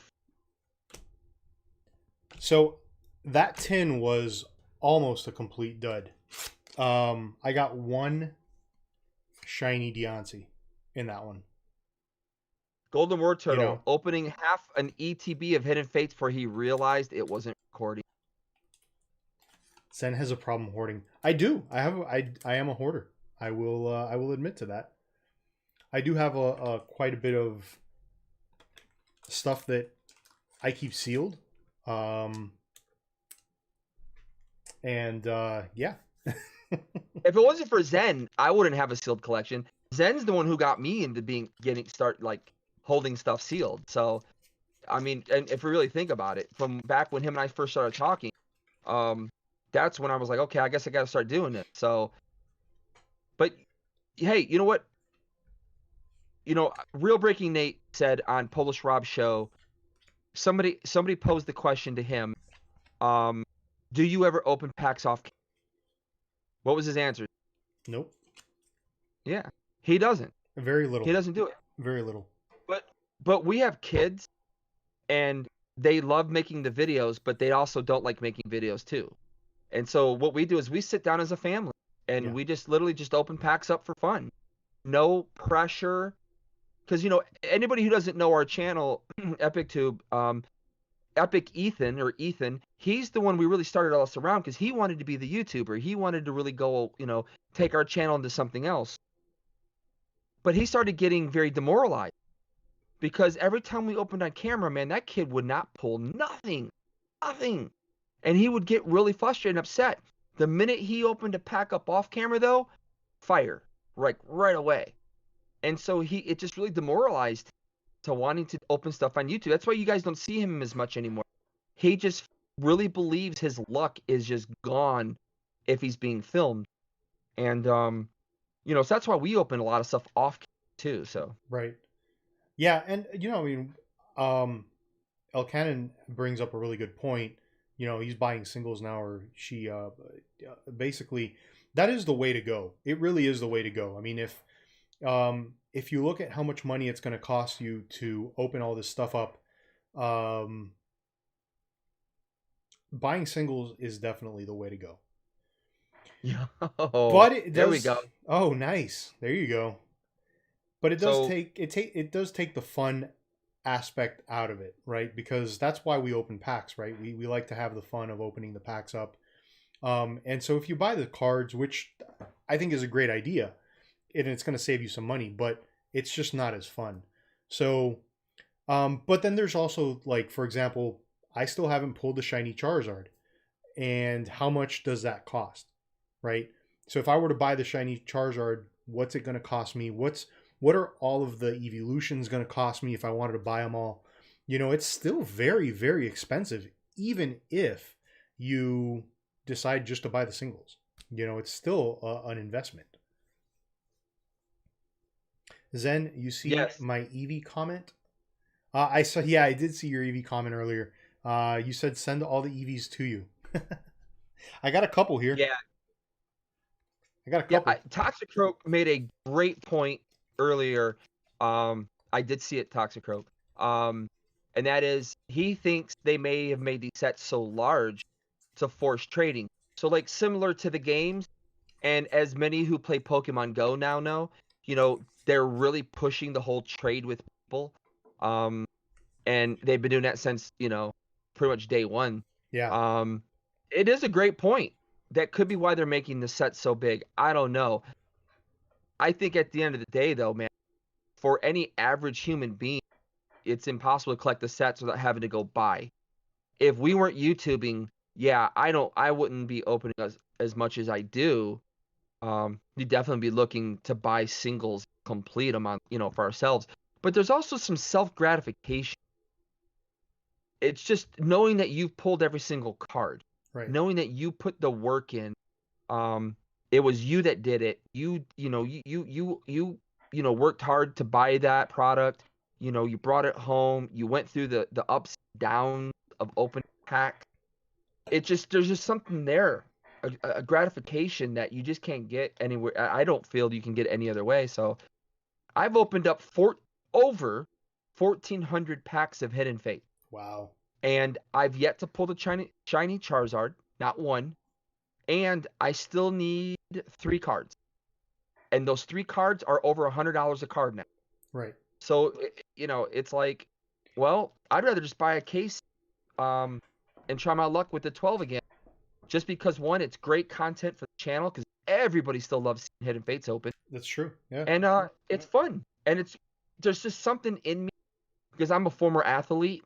I'm extremely uber competitive. And it's like, I want that win. And that win means opening up all the packs. Yeah. And Aaron's brings up a point. I think it's a business type of deal too. They make more money from making the sets larger. People will keep buying to complete their sets. That's very true. And we're at a point where, you used to, I remember as a kid or whatever, or probably even before the boom where the prices skyrocketed, people would go to the store and buy a few packs. And you'd complete the set because the sets were like 100 cards. You didn't have reverse hollows. This was way back when, right? You didn't have all those cards to complete the set. But you'd go and buy packs. Nowadays, you're not buying packs. We're buying booster boxes. We're buying cases. We're buying, and Pokemon knows that because they're seeing the numbers. They're seeing their spreadsheets. People are willing to buy these cases. They're willing to buy all this product, and they're just saying, okay, cool, well, we're just going to make the set even bigger this time because people are willing to buy all these boxes in order to complete the set. So I think that's one of the big things as well. So I agree 100% with you, Aaron. This is definitely 100% a business situation that they're just saying we're gonna milk them for all they got, and they're just gonna keep buying it, and we are. So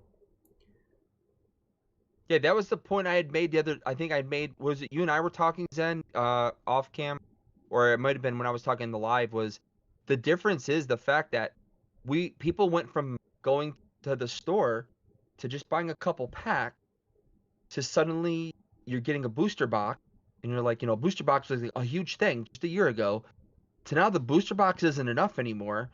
Plus with the fact that people are just suddenly buying up all of Sun and Moon product during still Sun and Moon, and you can't get it. So now everyone's going, well, now I got to go to the case. So now you're getting a case, and it's kind of, I know a lot of us that have been talking, that's exactly what happened to most of us. Now we're up to 2 cases.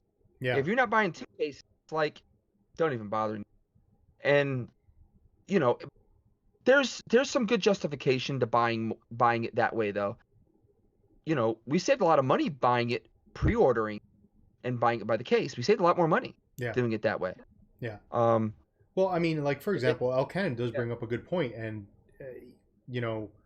a case is $550, right? So let's say anywhere between $500 and $550. The 3 cards that you're looking for, let's say they're $100 each, right?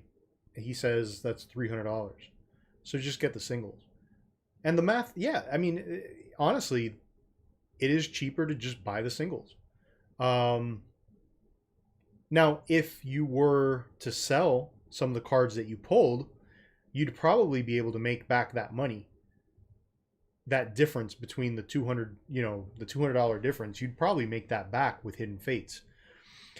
The only problem is I know you don't sell your cards, Epic. So that's where the problem is, right? So at that point, yeah. I give my cards away more than anything. Yeah. It would be, way cheaper for you to buy the singles, I'm missing a lot more cards in Hidden Fates. I'm not going to complete that set. It's not going to happen. I've already come to terms with that. It's not going to happen. I've opened up a tin of Hidden Fates here just for opening it, not because, I'm trying to get the whole set. I'm still hoping to get that Charizard, but I'm not opening Hidden Fates like I was before. It's not happening, Thank you so much, High187, for the super chat. Appreciate that, my friend. A little doggy with a bone. Thank you so much, dude. I appreciate that. Yeah. I mean, when he was talking about $550 a case, he's talking tins at EBs. I got my cases for $250. Yeah, I think he's talking probably booster boxes, but yeah, yeah. And well, that's the whole thing, is if you can get a case for $250, then but the chances of pulling those 3 cards are so slim. What are the odds that you're going to pull the 3 cards that you need out of that case? You know what I'm saying? Well, based on the 2-3 videos that are out on YouTube, it's like 80% you're going to pull it, but we all know that's not true. Yeah. Between Neon Cactus and the German guy, I mean, we should be pulling these things like candy. Oh yeah, actually, El Cannon, the case of tins was about $250. That is accurate. That was the last case that I bought was about $250 to $300, I think. I can't remember exactly what the number was, but it was between $250 and $300. Big thank you to Sudan Segment for the IOU super chat. Thank you. Thank you, Sudan. Appreciate that. Yeah. But yeah, I think it depends on where you go and get your stuff. But yeah, El Cannon, Canton, check Poke Charles, and also check with the Hydro Pump. Yeah. Also known as NC Packbuster. You can find I don't know if it's still possible at this point, because the tins are coming this week or next week, from what I was told. They're supposed to be here this week or next week. It might be too late to get in on the case of tins. I'm not sure, but I know my guy that I got mine from, PokeCharles.com. I know I got mine from him. He's somebody I've done a lot of business with. I've done also Hydro Pump LLC, again, NC Packbuster, the Golden War Turtle's in the chat, I believe. He might be able to answer the question. I know they did not have numbers on the tins yet, though, so we could be facing another pass situation. It might not be a whole lot. It could be very few. We just don't know yet. Yeah. Champions Pass is going to hurt a lot of people, though. A lot of people are getting so many disappointing emails. It sucks. Yeah, absolutely. I know that I bought a bunch of tins from Game Nerds, and their price was somewhere around there. I bought almost an entire case. The other thing was Target had, what was it, the price match going on, and then they had a sale as well. So yep. If you when they brought out the tins again this last time around, they did have a percentage off at Target, and they also had price match. And if you combine that stuff, you could get the tins really cheap. I think it was like $14.99 a tin, if I'm not mistaken, somewhere around there. So I mean, you can get the thing is, you just got to look around. That's the whole deal. But it can be found. It's just very hard, especially now that it's been out for so long, and the pre-orders are pretty much done for those. You're just you're at the mercy of whatever big box store you go to. And all the stores did get a release last. All the Walmarts were stocked with the boxes, the Hidden Fate Walmart boxes. Now I went I've been to about 6 or 7 Walmarts in the past 2 days, all around the greater Atlanta area. Well, not really all around the area, more on the west side and south side, and they didn't have any more. But yeah, there's still people still finding them, and the freaking Evolutions boxes. I Yeah. still can't get those either, and people are still finding them in Walmart. Hey, what's going on, Epic Ethan? God, How's it going, bud?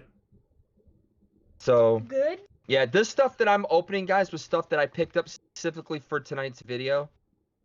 We may not always be opening up when we do this show. It just depends on the topic, but we will have specific topics we're going to discuss. We're just not going to rant and rave on every single episode we do. We'll have very specific topics and things like that. So just Yeah, this was that. not a planned live, to be honest with you guys.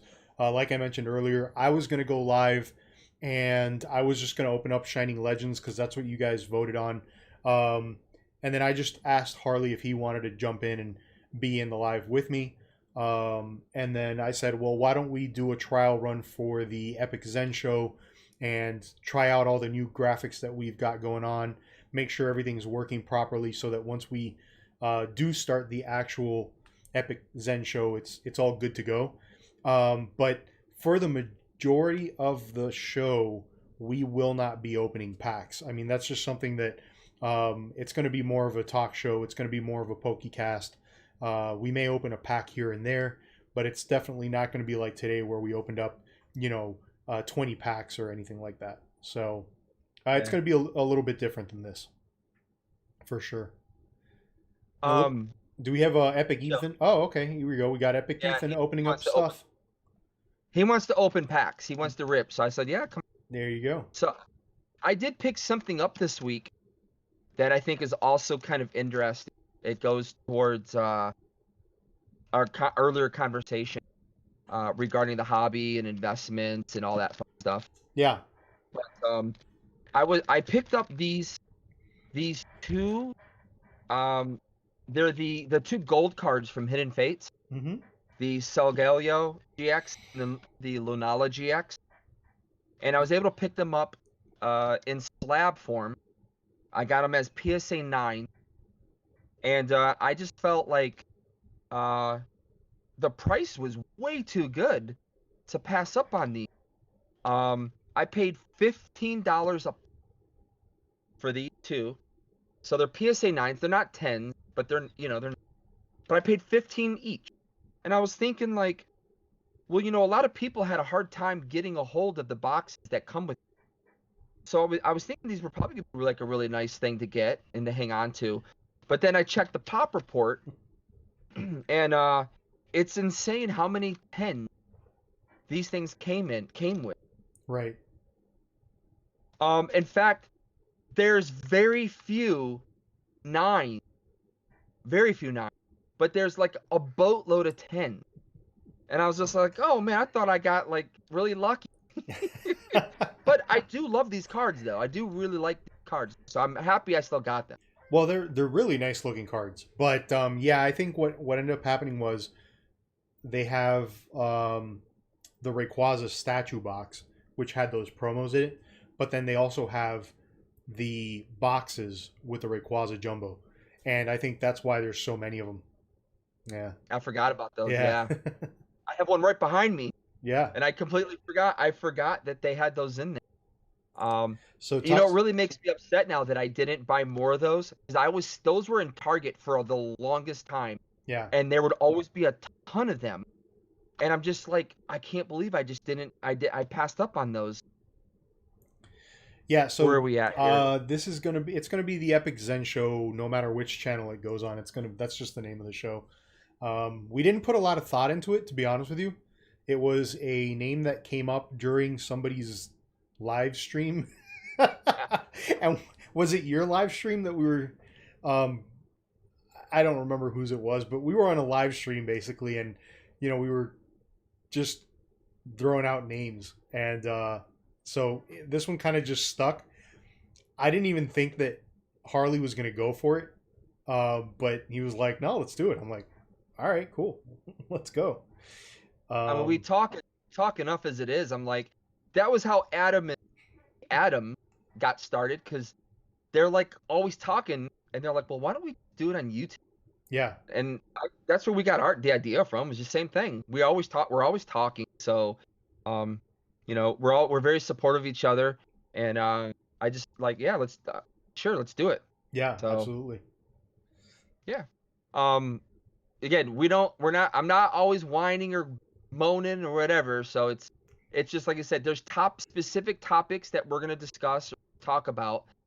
And again, I think we're just trying to come from a different viewpoint from what most people are getting out there right now.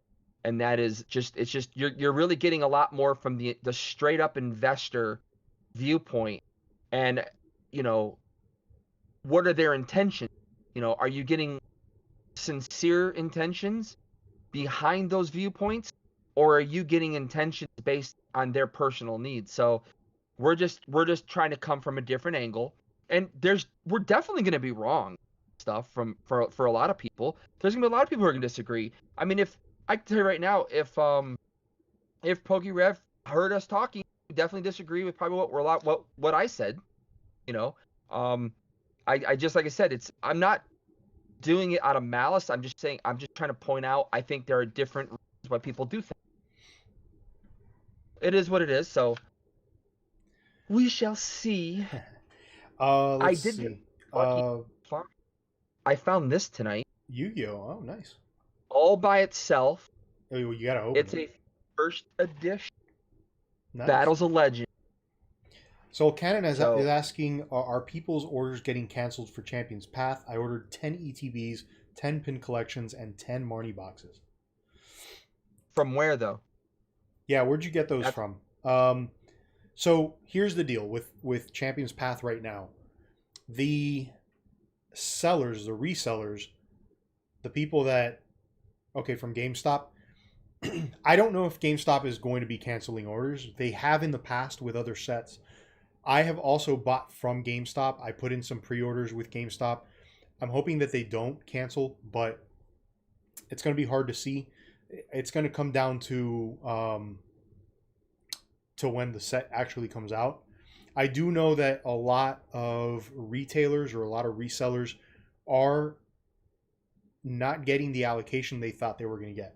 So the wholesalers have less product. They're selling less to the resellers, and the resellers are going to have less stuff for us to buy. So there are sellers that are canceling orders. There are sellers that are reducing the amount of orders and potentially giving back, whatever pre-order money that they got from the buyers. So that is happening, and it's very unfortunate. Hopefully GameStop has enough product, but they are known for overselling, and they are known for refunding people's money. So we'll see. Hi187 says, so PokeRev will be the first guest on the Epic-Zen podcast. I'll tell you what, I would love to have him on. I'm sure he has a ton of insight that we don't. Yeah. That we don't have. Absolutely. I'm still not. It still doesn't take away from what I'm saying though about being upfront for things. But I'm sure he, like I said, he I mean, we know why they do things. They're doing it because they're selling. Yeah. It's that's all it is. It's a sales tactic, so that's fine. It's just like Danny Phantom. You go on his Instagram. I love his Instagram. I'm always on his Instagram. But everything he posts, when you read people's comments, I'm a comment. So maybe not when we're live so much, but in YouTube videos, I love reading everybody's comments. And the one thing everybody thinks that stuff is all stuff he's opening for himself. Right. Like, oh my God, are you selling it? Yes, he's selling it. Yeah. All that stuff he's not. When he shows those, like, the mountain he created or the castle with booster boxes, yeah, and people are like mad at him. Like, but he's not saying that stuff's for sale. He's doing it to make it look like, he's walking around big. Right, like it's part of his collection or whatever the case is. Yeah. Yeah, so, he's not being upfront like, yeah, I'm a seller. I sell stuff. Well, I've noticed that with a lot of Instagram people is they're flexing their their product. They're flexing all, they got a warehouse and they're flexing their product, but it's not theirs. They're going to sell it, which is exactly what you're talking about. And there's a lot of people that do that on Instagram. So Yeah. I completely understand where you're coming from on that. And it does bother me a little bit because it's like, okay, there's that aspect where they're not really being upfront and they're creating that that hype. They're creating the hype because look at all this, look at all this, Shining Legends product that I have. And then 2 posts later, they're like, for sale, Shining Legends, So, yeah, totally get that. I totally get that. Sudan Segment says, I want to be a guest on the Epic-Zen show. We would love to have you, Sudan. We'd love to have you on the show. Definitely. It is because they're not being upfront. It's hurting. It does hurt channels like us because we can't compete with that. We're not sellers. I don't have a business license. Right. Even if I wanted to get one, which I've already looked into, I wouldn't be able to because there's already too many around in my area that are selling. So I wouldn't even be able to get one if I wanted to. So it's like it's is it jealousy and envy to some point? Kind of, yeah. It's like, yeah, man, I want that, but no. It's a tough deal. Like I said, it's a tough thing when people aren't being upfront honest about what's going on, and there's just so much in order to make a buck. And it's like, where's all the honesty and respectability gone anymore? It's just, I don't know. I mean, I'm old school. Yeah. I don't know. There just ways I feel about things. I'm very loyal. So once I feel like somebody's really right and doing good and everything, I'm very loyal to them. I said I like Danny Phantoms. I'm just wasn't calling him out. I was just pointing out that he does do that though. He loves to show that stuff off like it's in his personal collection. Right. It's all big. I buy from him. I actually bought a case of Darkness Ablaze from him. I bought a case of ETBs of Champion's Path from him. So I've got a case coming from him, and he's got great prices. He's a reputable seller. So there's a lot of good to be said about him and a lot of people that are out there doing, selling the stuff as well. So we got to look at some of the positive as well. Yeah. So it looks like our buddy Henry's gonna go make lunch. You gonna have fish fillet? What is it? You gonna have? Henry, you're a mod. You can't go have lunch. What's wrong with you? It's you. Your job is to moderate. Come on. Yeah. Hi 187 saying, yeah, it's American business. That's why they force business. They don't take no ethics class. There's definitely that's not happening. Yeah, that's for sure. We are they definitely are not taking those ethics classes. And if they did, they failed that class for sure.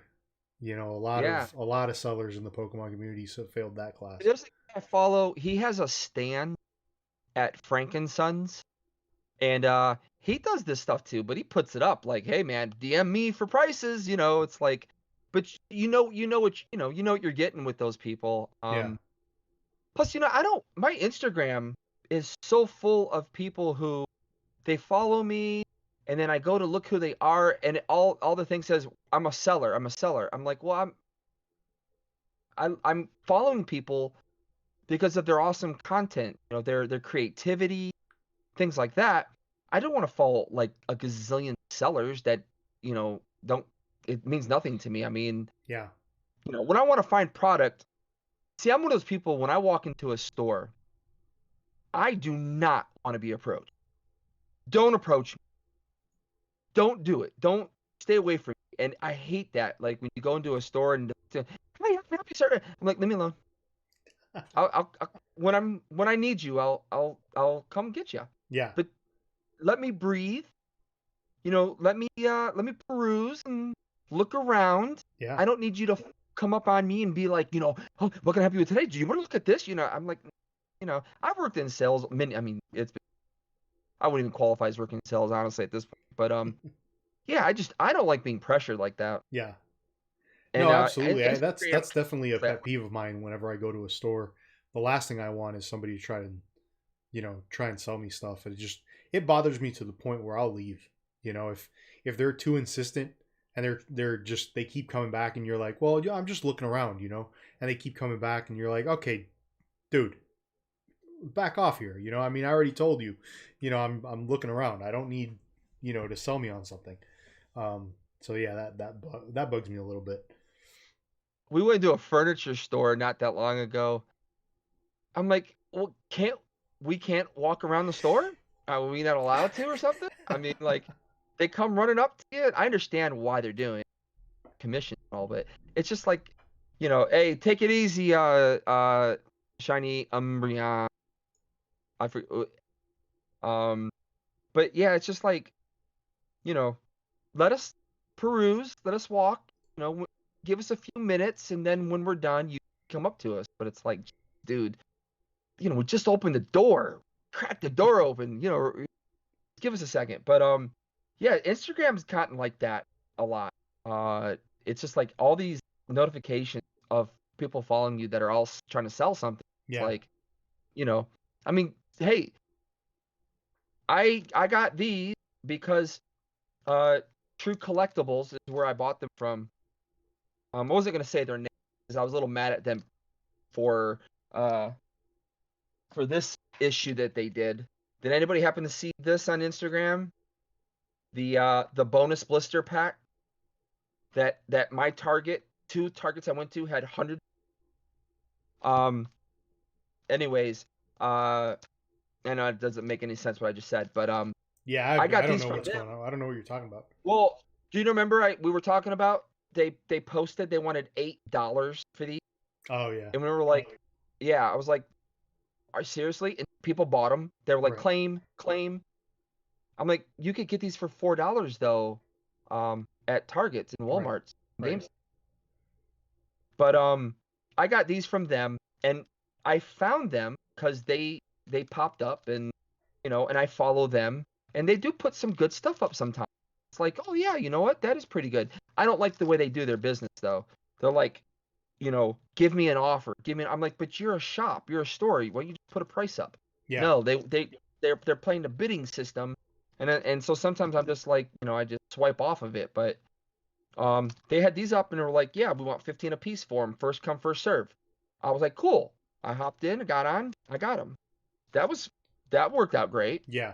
But I'm not going to sit here and play a bidding war. Like, Yeah, you know, I've someone's like, never oh, been a fan of that. I've never been a fan of, you know, whenever I see something on Instagram and I, you know, message them and then they say, well, you know, send me an offer. That really bugs me because you're selling the item. You know, why do I need to tell you what the price of your item is? You know, that really bothers me. So I see 100% where you're coming with from on that. Trainer Leo says, try being a 6'2" Mexican looking at the cards that way. Hey, I get followed. In the Target. Yeah. Okay. I got followed twice last week alone. It was the guy in the security shirt. So I was at the front of the store. This is a Target I haven't been to. I was up on another part of town. In fact, where David's Poke Life lives. Yeah. And I was there forever because I was going through everything. And I was looking. I'm doing the whole looking under the stuff. You know, there's a base 2 under there or something.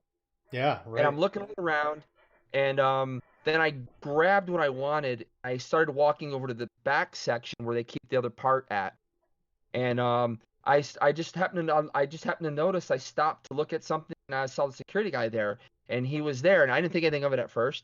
And then I walked to another section, and he was right there, standing there. Then I walked back to where the second section of cards is, and he was there.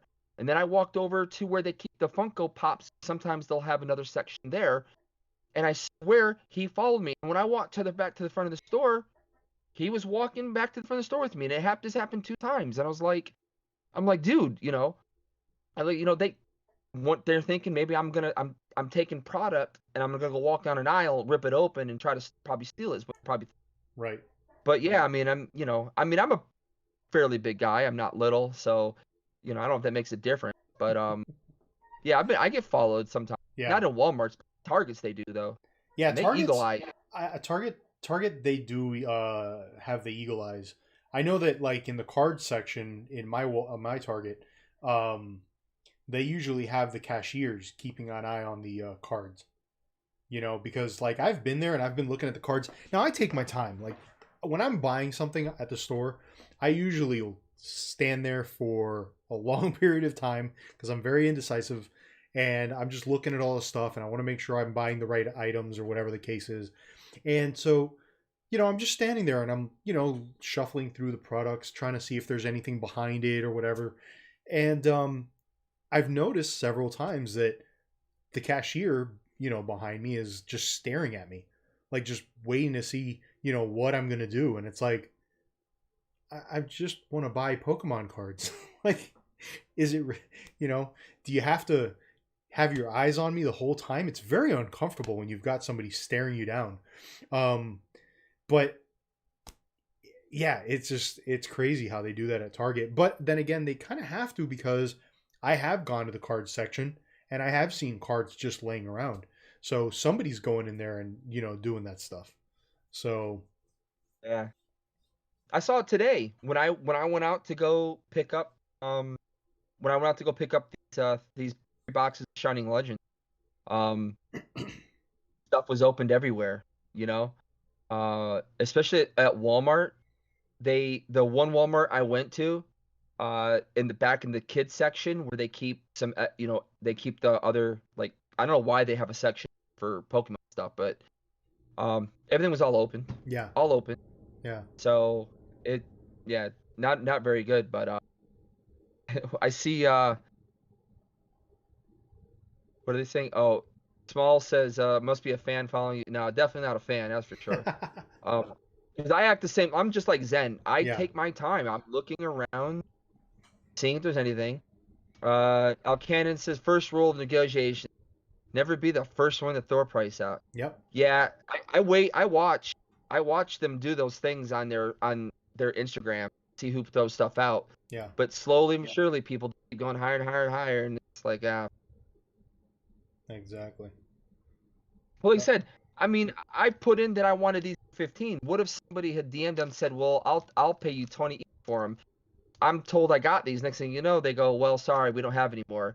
Then you find out that it was because somebody upped the price on you. Yeah. I said, direct price, I know where to go from there. If I want to be on eBay, I'll go to eBay. I'm not on eBay for a reason. You know, Right. I'm looking at stuff for that reason. But sometimes kids open all the stuff, but since they follow us, I wonder if it's the adults. Dude, it's one I know 100% for a fact it's adults that are doing a lot of the stealing, because my local Target, I've made friends with them, and yeah, it's adults that are doing. Uh, I mean, they've caught kids doing it too, but they say it's really the adults. So Yeah. pretty crazy. That's crazy. That's sad. That is sad. That's just like when I bought those boxes of Shining Legends. I was in really good with our local distributor that does our targets. So I picked up like what? I think it was like was it three or four boxes of Shining Legends. I did the price match. Got them for $15 against GameStop. We got home, Isabella and I, we were filming a video, when she opens up the packs and we realized that these had been resealed. Yeah. They had stuffed Hidden Fate, all commons into the pack and energy. Mm-hmm. So the next day, I took them back to Target, and I saw the distributor. He was there, stocking, and I was like, "Oh, hey man, I'm glad you're here, man. I'm thinking I'm on good footing with this guy." And I told him what happened, and he didn't say nothing to me. He's a little bit of a weird guy too. He jumps up and he runs down to the service counter because I told him that's where I'd put him. They told me what to do. And the reason why I even said something in the first place was because they were bare. There was nothing on the shelf. And they told me that, well, we can't refund you. You can only, can't think of the word. Exchange. Exchange. So basically there, I said something to him because I know he's stocking and I know he probably has, all the stuff. So I'm like, well, I'll just get more because that's all I wanted anyways. Man, he booked off down to there. And I'm just sitting there waiting for him to come back. When he comes back, he's like, I'm not accepting them. And he was like, total attitude. Total attitude. And I'm like, what do you mean you're not accepting? I go, I bought them and somebody stole from them and made me buy, and I bought them so we can open up for our YouTube channel. He basically was trying to say that it was our fault. How does he know that we didn't do it? I brought the GoPro camera with we had filmed with to show them that we opened these fresh. He didn't want to see the GoPro. We got into a big fight. Well, now me and him, we don't get along at all. But it's like, you know, you just, you know, you don't even have to steal in the store. These people were taking them home and repackaging. But now they put that new policy in place that you can't refund anymore. Right. Yeah, so Target, you can't return Pokemon cards anymore, which is great. And the other thing that they're doing, I've seen, is the sleeved packs. They're putting a wrapper around the sleeved pack, which is great. So you can't get into it. The vendor at our Canon Target says is I don't rude. like it, but I understand it. Yeah, my local Target security guard knows us and cool. The vendor at our Target is rude AF. The lady was a jerk every time. She said, "You want sports cards to sell?" Yeah, they get very personable. Like at the Walmart that I found, where because our local Walmart stopped selling Pokemon cards because of theft. Yeah. So, on behalf of Sudan, please hit the like button. Oh, thanks. Thanks, High187, and thanks, Sudan. Is that the IOU? I guess that's the IOU. That's funny.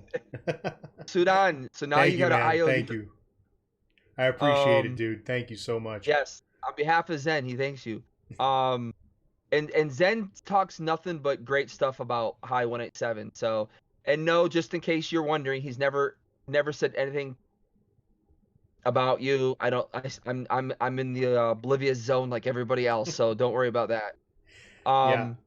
Nobody knows who High187 is, but they just know his name. Have I ever asked or pushed you who he is just so we can get on record? No. Yeah, so but at my local at the Target that I found now that sells stuff, I've run into these two guys, and every Friday they're waiting for this distributor to come and stock the shelves, and I've gotten to talk to them, and I learned that's what they do.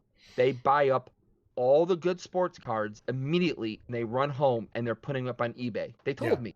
Yeah. They even showed me their site. So I made the mistake of telling them, what was it? Was it the Armageddon and the Toon Chaos? Can't remember. I can't remember. I think I told you, Zen, what it was. I think it was Toon Chaos. Yeah, but I went. No, it was Armageddon. Was it? It was Armageddon. Yeah. So 2 weeks ago, I went to the Walmart to go get some Armageddon, and I was late, and the girl saw me. She's like, "Oh yeah," she goes, "Yeah, they already got their stuff and they left." I go, "Oh, so I guess you didn't get any Yu-Gi-Oh this week?" She goes, "No, we got the ones that you got last week, but they took them, they got them." I went, "What?" And that's all because the week before I had mentioned to them in our conversation about Armageddon and the $1,500 10,000 dragon card. Yeah. So I guess they didn't see me or knew I was coming, and they bought all 40 something pack. That's crazy. They got them and took off. So right. Yeah, that's my fault. That's But you lived and you learned, right? So yeah. Shiny Umbreon asked, Harley and Zen, what are your top 2 sets of all time? I'll let you go first. Without a doubt, Hidden Faith. Even though I hate it to guts, I can't pull the Charizard. Man. And of course, I mean, base. I don't, like I said, I'm an OG person from back then. Yeah. That's what. So base and Hidden Fates, I would say. Yeah. Yeah. So for me, it's Team Rocket first and base second. And I do love Hidden Fates, but I have a love-hate relationship with Hidden Fates. Modern, if we're talking modern, I would say Hidden Fates is my number 1, with Evolutions being a very close second. That's what I was going to say to you. Are we gonna break this up? Because I'm one of those people that gets into those debates about like who the best player Yeah. was in a sport. Yeah. Because it's like you got to consider the time frame. Same with Pokemon. Nah, see, I don't, You I got don't, I don't like considering the time frame with sports. I believe that Michael Jordan's the best basketball player of all time, and I don't care what anybody else says. And Alonzo Mourning is the second best basketball player of all time. yeah. I mean, I'm not gonna debate it. And I mean, as a Detroiter, I mean, I would say Isaiah Thomas, but I Yeah, mean, yeah, facts, reality and facts trump your self beliefs, I guess. yeah. Opinion. Everybody's got them, So, right? yeah. So So should I be looking for Armageddon Yu-Gi-Oh? El Cannon, I saw that. You're not gonna find it anymore. It's I think they stopped printing first Yeah, edition. They probably will drop unlimited because that's what they did with Toon Chaos. yeah, But dude, I found Toon Chaos everywhere today. yeah. Nobody's buying the unlimited Toon Chaos, so you know that's another topic for another show, by the way. Yeah. For versus unlimited, but yeah, they Toon Chaos had a lot of unlimited everywhere I went, but Armageddon, you're not gonna find first edition Armageddon anymore. It's really, really difficult to find in the stores. I mean, I've been looking every time I go to a store. I always look for the pack. I have this booster box that I can't decide if I'm gonna open it or not. Just because I wouldn't mind keeping this sealed, but I do want that 10,000 card, man. I really want to get it, so I'm Buy it. probably gonna open. It'll be cheaper if you buy it. Do they not? It's holding right now at 1,300 Wow. non-graded. Wow. I think it's That's around crazy. 3 to 4K graded. If you get a 10, if you get a 9, it's around 800 too. I was looking on eBay already because I was like, well, if I can come up with the money, which I can't, but if I could, maybe I could get a case because they dropped the case price down. There's nothing else in this set that anybody wants other than Utopia with the Yu-Gi-Oh language on it and the 10,000 Dragon. Yeah. Otherwise, nothing else in that set is really that any value at all. But I was like, do I drop $1,000 on getting a case if I can come up with the money, which I can't. I already know. Because I went too crazy on Champion's Path. Or do I just try to buy the card outright? But dude, they're selling the card outright for it's crazy. Crazy. Yeah, but you could buy a case and not pull the card. Yes, you can. And then you're out 1,000, and the set is not worth diddly squat. So then you're really out 1,000. You know what I'm saying? Yep. So, but it comes down to that. It comes down to that whole problem, though. Like, I know. it's that competitive thing. I know. I want to pull it. I know. Hey, I succumbed to the Charizard. And I did it just in the nick of time. I mean, you can't get the 9 now for what, like $900 now for the shiny Charizard? PSA 9? So here's what I'm thinking. I think we should probably end on this high note. I'm going to let you answer this last question here, Harley, because it's directed at you. Are you making an OnlyFans account? It's in discussion right now. Yeah. I'm thinking about it. I was shirtless earlier today when I was on with Zen. Yeah, that was disturbing. Let me just tell you. That was That was disturbing. So, it kind of made me feel like if I could go in front of Zen without a shirt on, who lives in Miami, where like probably nobody wears clothes anyways, 99% of the time.